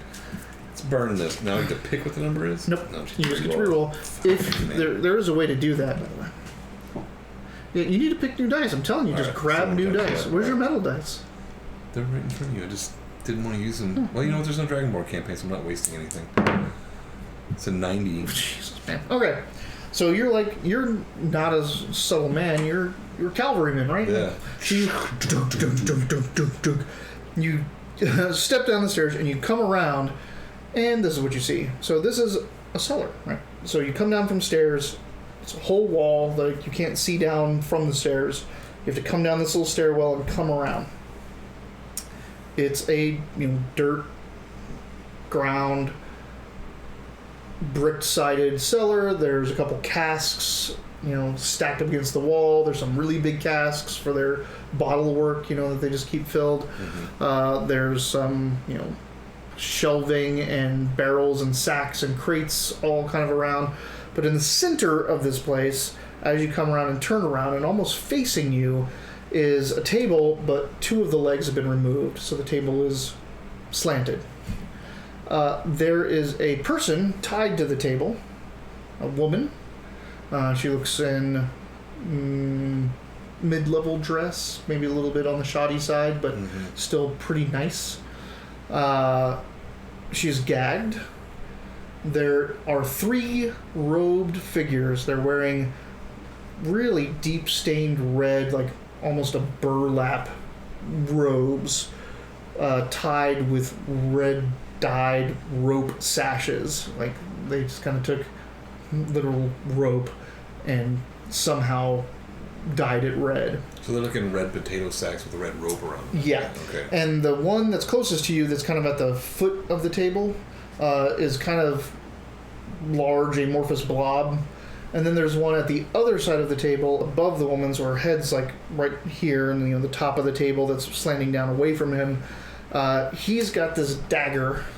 It's kind of like more of a spike almost, and he has it raised up, and you just see the hood like looking at you. And then there's one off to the right, who's this like little wispy, wiry looking one. The things are just hanging, almost like they're hanging on like a coat hanger. This thing is so wiry, this person, and they all just are looking at you as you and come down. Can I throw my dagger at the dagger holding one? Or is that not a normal thing for me? I mean, it's not. You don't have skill in throwing. I want her to die by dagger while I attack somebody. The thing is, like, for this point, there's no surprise. You stomp down here. They're all looking, so they're, and the guy barks something off. It may be a name. You're not sure. The man holding the dagger, and the big guy starts coming at you. Gotcha. So there's no this is kind of like, what are we doing here? I'm so sleepy. So he's like, and he's just coming at you with hands. All right. We'll mace him up. Mace this guy. So how All does combat work? How does combat work? First off, we look at initiatives.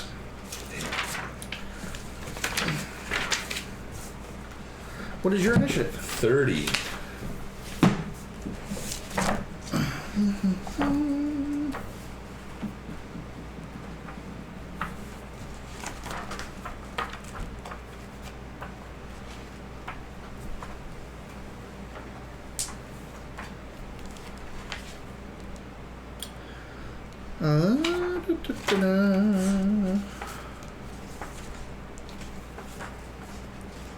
Oh, you took a character from the book for this?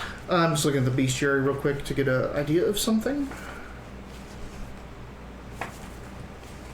This is a nice book. That's so nice.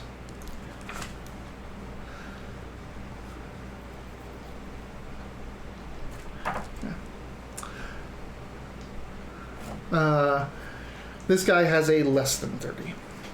So, you're going first. Alright. So, what are you doing? You're hitting him with your mace. I'm macing. Okay. So, this is how combat works. This is a very interesting part of this game. So, in the old rules, you have a weapon skill of 40, right? You don't have, and you have this bonus to it. You have these advances, so your weapon skill is 50.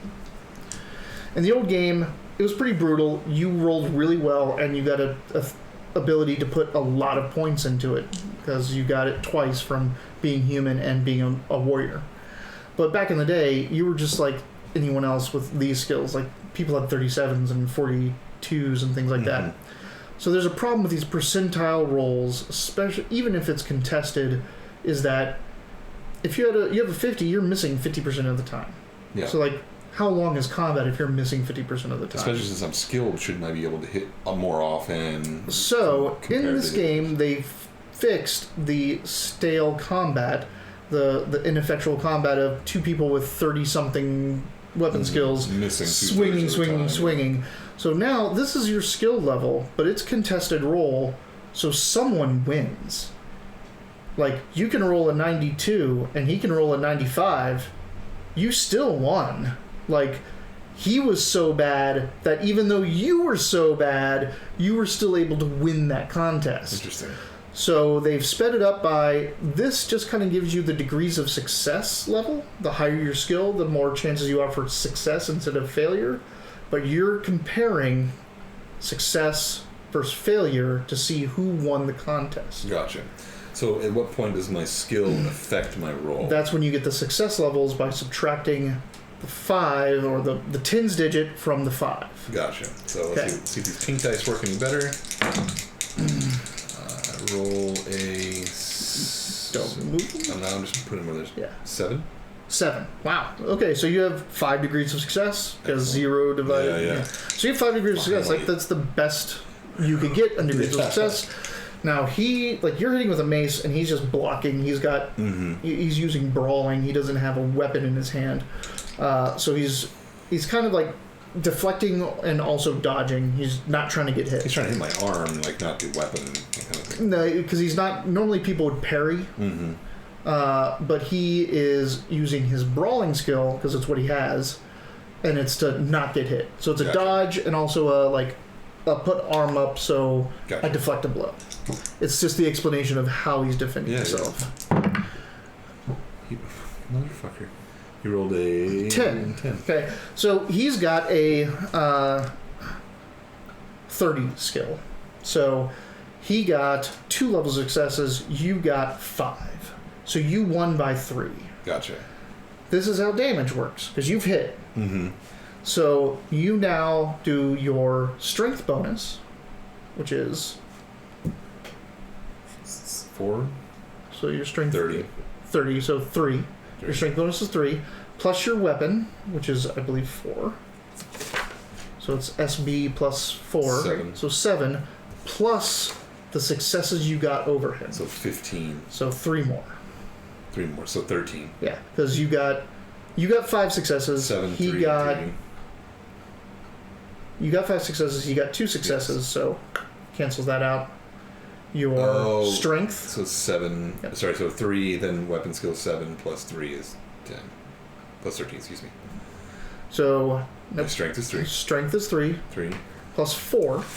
Weapon is 4. Oh, that's why it's 7 Yep. altogether. So 4, 5, 6, 7. 7. Plus your 3 net successes. There you go. That's why it's 13. 10. 7 plus 3 is 10. I'm adding. 4, Yes, yeah. sorry. I'm adding my strength bonus twice. Nope. That's what I'm doing. Yeah. That's So what I'm that doing. plus right here, you know how it's plus SP plus 4? Yeah, so it's to the total is 7. It's success level plus strength bonus plus 4. Gotcha. So 10. success level is 3 in this case, plus strength bonus is 3 is 6, and plus 4 because the weapon is just a base damage of 4. 10 damage to him. Now he takes his armor, which he has. Oh, the other thing. Now we have to find out where you hit him. So you take the dice you rolled. Don't roll. No, don't touch them. What was it? It was 7. 7. You reverse the numbers. 70. So if you look at the back of your sheet, Yeah. you'll see that you hit him in I hit him in the body. the body. So you get him in the body, but he's not wearing any armor. He just has this robe and clothes It's like underneath. you mace him in the chest. So you thunk him in the chest. So no armor anyway. But he takes his toughness bonus, which he has a 4 toughness bonus. So he's taking 6 wounds. Holy moly. Oh, and we should get your wounds right now, just to explain what this damage is. So your wounds are your strength bonus, which is 3, right? And that's that. What's your toughness bonus? I think that's also a 3. 37, so 3. So 3 times 2 is 6. And your willpower bonus, I believe, is also 3. Yeah, everything's 3. So you have 15, 6, What about 7, hardy? 9, 10, 11, 12. You don't have any hardy, so you're 12. 12. You have 12 wounds. Oh, so that's my hit points. Yep. Oh, interesting. He has 14 wounds. And you just did 10. minus his 4 toughness, 6. so 6. So you thumped him in the chest and like, and you've done 6 damage to him. Out of his 14? Out of his 14. Alright. Now he is going to try to hit you. He's just clubbing you with one of his big hand fists. Let's do it, buddy. Now you have to contest this in some way. So you can parry his attack with your mace, block it off with the haft. You can dodge, which I don't even know if you have that skill. No, I don't have dodge at all. So my agility bonus at 3. So. yeah, your agility is 33. That's what you'd be rolling. It's not your bonus, 38. it's the skill, or 38 or whatever it is. 37, yeah. So if you try to dodge, you'd have a 38% chance I try of to dodge. parry, it's my weapon skill. It's your weapon skill, but you're 50. parrying with your basic weapon, which you are skilled in. Makes more sense. Okay, so There's also a melee parry skill. There are people in here that learn how to defend themselves. Gotcha. So you, in this case, you know how to defend yourselves because you know how to fight. Yeah. You're not like that specific duelist. Oh, I see. So perfect. All right. So I'll mace parry him. All right. Yep. So let's do it. Let's do it. Yeah. So this is his roll to hit you. 93. 74. There's one other thing that I have to give you, and we'll go over it once we get to the end of this. So 93, he has a 35 skill in this, so he lost by 6, or he has a degrees of failure of 6 to failure level. You lost by you have 50, so you lost by 5 minus 7 is 2. So he lost by 6, you lost by 2, you won. Like, you still parried him because he was that clumsy trying to hit you. This game has something called advantage. It's up here. This is because this is a fill-in sheet, but advantage is the tide of battle and how overwhelming and fast it can be. Every time, like, there's actions that you can take that give you advantage, like charging. If you got like the charge off on them and got to run at them, you didn't have enough room to do that to like really overpower them. But if you succeeded on your first roll, and succeeding in combat gives you advantage. So you have 1 for that first hit, for hitting him the first time. Now you've successfully parried him. So now you have 2. So you have 2 advantage. Ooh.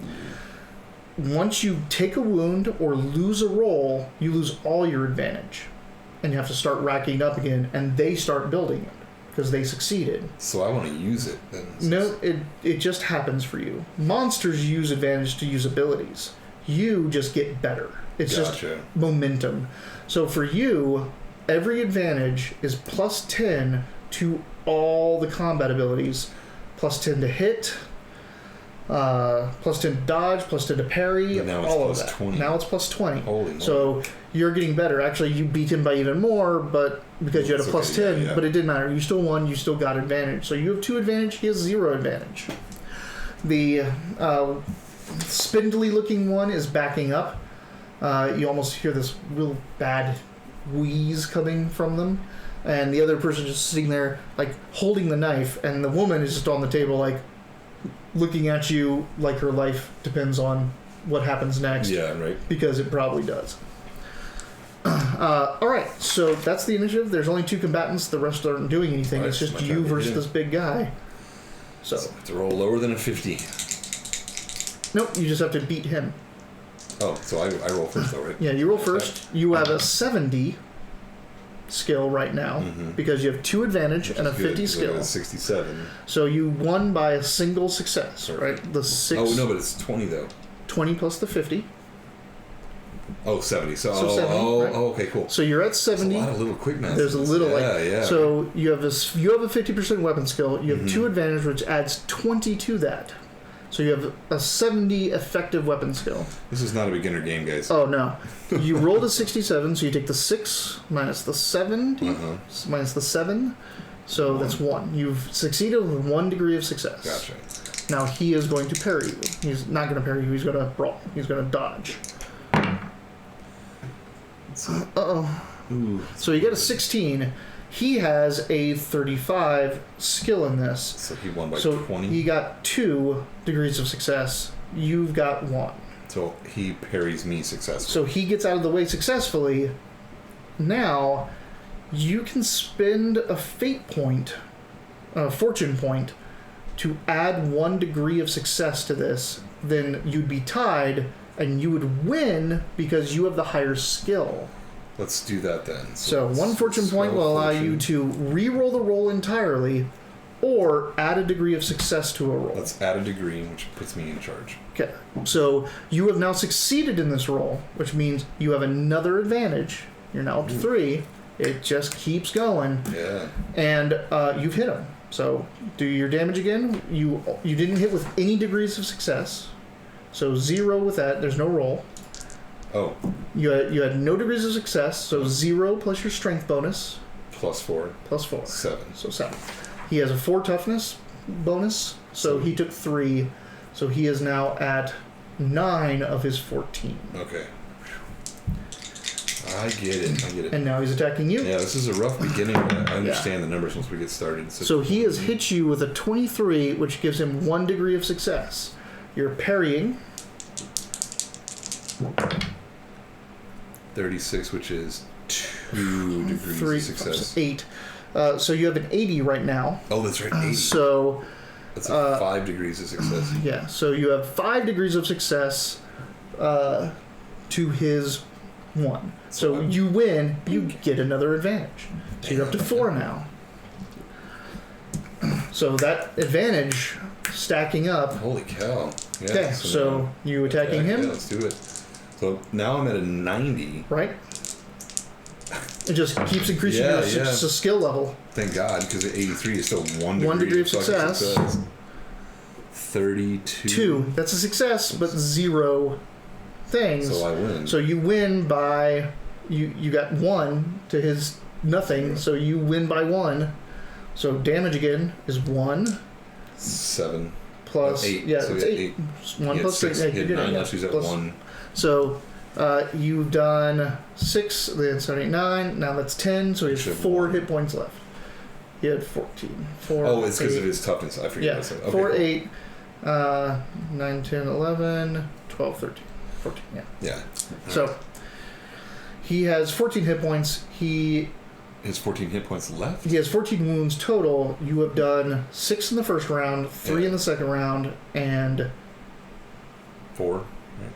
3 this round. 3 round. No, 4. 4 this round. So no, you've put him at 0. Oh, you say he's either 1 or 0. You put him at 0. 0 drops him on the ground. He is prone. He can still move around and he can try to do things. You haven't put a critical on him. You haven't put him to death. Now, normally, if you were doing like goblins or a bunch of people, like a bunch of punks, you would just say 0 is out, just kind of like D&D. But he's the only combatant. But he's the only combatant. There's only 3 of them, so and we want to see it, and I'm not going to do it to him yet, so we want to see the critical rules. So you have to keep going at him, or you can leave him there and go after the other guy. Because, he may or may not get back up. Most likely he's not getting back up. The other guy's got with the knife. The other 2 have backed away. The other 1 is back away. There's only 3. Okay, there was 4. Let's go for the dagger, dude. Okay, so now he's behind a thing. You don't have a good charge, but you can move up on him. Okay. You're not engaged with the guy on the ground because he's prone. He doesn't engage you. So you don't have, normally that makes you spend your advantage. You have to give up your advantage to disengage. Mm-hmm. But you don't have to do that because you've knocked him prone. So you can walk right up to that guy and keep your +4 advantage and attack him. All right. You're equal in initiative for him, but I'm going to give it to you because you have advantage over him. So, yeah. Swing. So, perfect. There we go. That's 6 advantages. 90 versus 61. 6 success levels. He's got a 40 skill with his dagger. So we got 2. So you've got I beat him by 4. Yeah. 4 plus the 7. 11. 11. He has a 3 toughness. Oh, and we would be doing hits. So you hit him in 13. We haven't been doing that because they don't have armor. Oh, yeah. But you'd be checking. Right. That's so right, yeah. 13 is the left arm. But you just did... so you did 11 damage. 11. 3 toughness. He has 3 toughness, so he takes 8. You just walk up and club into him, and you can hear, he buckles over. That took a lot out of him. He's going to try to strike you with the dagger. Also a success, right? Yep, and so you get another advantage. He's going to try to strike you with the dagger. He's got a 40% chance on this. He rolled a 2. 2, so success with 4 degrees of success. Oof. Well, I'm at 100, so... Yeah. So, 6 degrees of success? 45? 45. So 6 degrees of success, you win. Another advantage, you parry his blow. That momentum is so... Yeah, I can see how this will help me. Powerful. Imagine it against you. Yeah. So what's he doing now? Nothing. He's defending against you. So this is 110. Can I go above 100? A 96 to 100 is always a fail. And I'm just saying that 110 is yes, to successful. We'll do it off that for now. So, So you got 10 degrees of success? yeah. Or, yeah. And he got 99, negative, yeah. whatever. So, yeah, So he only had 2 splattered him. wounds left. Yeah. And so you just, where did you hit? You hit him in the 21. 12, so So you hit him in the 21. that's the left arm again. Okay. So now you've taken him negative, and you've taken him negative more than his toughness bonus. So we're going to roll on the injury table, the critical injury table, for his left arm. So in this game, like, you don't just die. You have to be taken out by an effect. So he's going to go prone, But also receive this. So arm critical wounds, you need to roll a percentage. 85. 85. Severed finger. You've crushed a finger right off his... Or actually, since he's holding a dagger, you smashed it and one of the flanges of your mace just popped it Took a right finger out. off, yeah. You gape in He's horror bleeding. as a finger flies, amputation average, so he's lost a finger, gained the bleeding condition, so he's going to be taking 1 damage every round. He falls prone, he's going to just Scream horror. yeah, scream and drag himself and eventually pass out from the blood loss. The other guy is crawling over to him, the big guy. Yeah. And the last one is in the corner, the spindly looking one. All of a sudden this voice is speaking profane words, and you see her hands moving, and all of a sudden there's reality rippling, and she calls out, "Help me, murderer of the night! Kill this man!" And she's Comes from the obviously, yeah, Oh, boy. she's obviously channeling a spell, but then she just, a fountain of blood and bones and bits just goes out of her head, and the hood falls back empty and slopping with goo, and you just see this neck that's gone as the magical energy is pooled in her, and she lost control of them, and she detonated herself, and she hits the ground. I'm gonna need you to make a cool check. Fucking Warhammer. Yeah. So 36, so 3.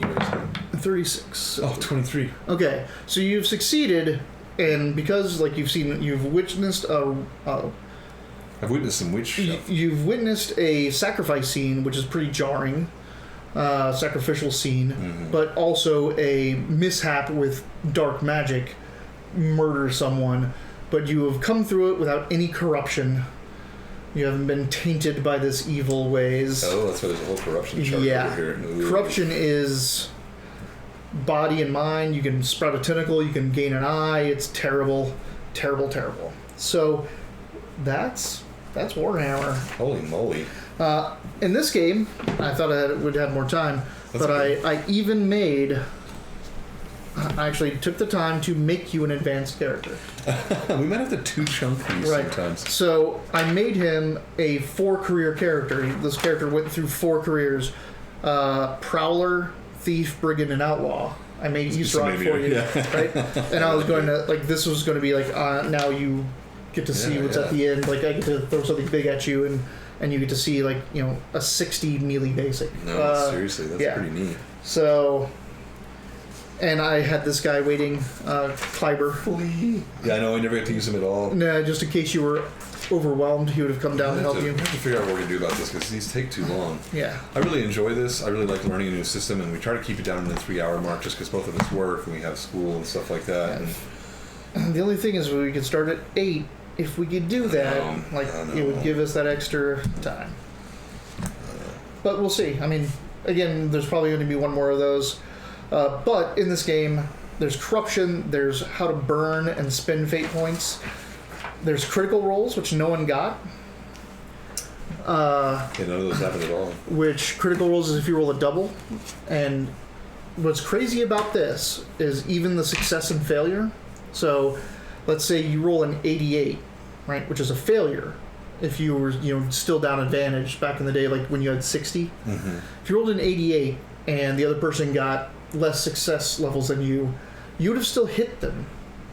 but then you would have had to roll on the critical failure table. So you still, like, you break your weapon or something like that. Like, so you can still hit and fail, like critically fail. Also, you can if also someone succeed and critically fail too, right? you can succeed. Like, that is what I was trying to say. Sorry. You can succeed and critically fail. You can also, on your defense, if you roll doubles in your defense and you're doing a weapon skill test, like parrying, you critical the person as they're attacking you. So you do a little bit of damage, but you roll in those effect tables, like sever a finger, like, break a leg, right? You, like, even though you're getting attacked, you can get a critical effect through. So I can see how this takes some time. Obviously, there was some math to learn at first. Yeah. But once you get it down, it makes sense. It's not as difficult as it sounds. You kind of want to get up to the 10s, the 40, the 50, the 60, that kind of stuff. That's interesting. I like the damage table, the wound table kind of thing, if you want to call it that. Increase in careers as you go along. That's interesting. This is real fun. Where do you hit? Where the do you left hit? arm, the right the arm? Head, this. Something we didn't get to a whole lot because we were kind of moving through it real quickly. And the guy didn't have any armor anyway. Yeah, it didn't matter. So until you went negative. I get it. I dig it. I like it. It's brutal. Yeah. Brutal. There's so your resilience, you can use your resolve points, you can use to increase an SL by 1 type of thing, and like all these other things. Well, also, we're doing a one-off, so using a fate was something kind of strategic for this, but I would never do that for real. Yeah, burning fate. So the burning fate is you live. Just a caveat, you live. But you're out. So if you'd have died, you spend a fate and your character lives somehow. The other one is deny, or maneuver. So it's how'd that miss? So if you want to stay in the game, like someone comes down and hits you and it's just a lucky hit, it has a critical effect, it's going to auto kill you or take you out of the battle, you can just burn a fate and say that hit doesn't hit me. Gotcha. So you can play the burn a fate to live, but I'm out of the fight, or burn a fate to ignore that hit, so I stay in the fight, but you're still in danger most of the time. Yeah, absolutely. Resolve will allow you to ignore corruption. So if you're about to mutate because of corruption, you can just say, nope, I don't mutate right now, I deny you. Fortune affects rolls. And then resilience. And so resilience, so fate, I'm talking about fate and resilience. Fate. You said resolve earlier, sorry. Fate, you can burn fate. That's your attribute. You can physically get rid of it, like lower your attribute to not Stay die alive. or not get hit. Resilience, you can spend to ignore corruption or pick your number. There we go. So that's I roll an OT 1. Gotcha. And then you got fortune. Fortune allows you to re-roll and then resolve. or gain an additional. So fortune allows you to re-roll or gain an additional success level on a roll. Resolve allows you to ignore psychology. So if you're afraid or terrored, or you're under animosity or frenzy, you can say, I'm going to ignore the effects of that psychology for one turn, or ignore the effects of a critical wound for one turn. There's a lot to this. I like it, though. It's interesting. There's also other things, like if you take a critical hit in a place that has armor, you can reduce the armor points by 1 in that area to ignore the critical. Like, the armor takes it instead of you. I have to say the damage to an area is really interesting. Percentage dice roll is nuts. That's nuts. Yeah. That's absolutely nuts. But also, like, the raising of class rather than leveling. Very interesting. Advantage is a lot of fun. Because by the time we were done, my next round, I would have been... my 110%, yeah, like 120%. The careers in this game are also very circumstantial. Like, let's say, for example, you're an agitator. So you're like, the common people need better, treatment from the nobles. That's your platform, right? You're out there, that's your thing. You're getting into whatever muck you're getting, and the game master's like, okay, these people approach you, and they're like, we're the masked hand. We want to even the playing field. We want to murder the noble. Help us. So, and you go, wait, no, that's not my stance. Like, my stance is we can make a difference, like, not violence. And go tell the noble. Or you can say, yeah, like, we got to bring those nobles down. I'm going to go kill the noble. So then you've made these two role-playing decisions. So you go tell the noble and you thwart the attack. That noble says, hey, you did really well. You're very smart. You're wanting to help people. come be my bailiff. Come help me manage the town.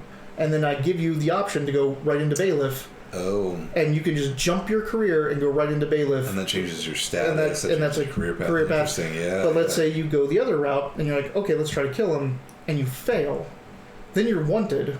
So I'm like, you can go into outlaw. So outlaw. That's why you pre-made an right. outlaw character. And then it's like, or you could go and you succeed. Let's say you try to assassin and you succeed. Like, you can go to assassin, which is a higher career. It's like third level of one of the other careers. So even like in the careers themselves, you can skip because you go right into something. Yeah. If all of a sudden like you're a guard and you kill a gang leader, so the rest of the gang's like, what do we do now? And you go, you're mine now. That's 4th level Rocketeer.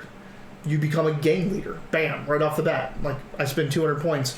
So you get the bonuses, you get the experience for now, that stuff. also, you have to spend that. So circumstances versus being that class are also different.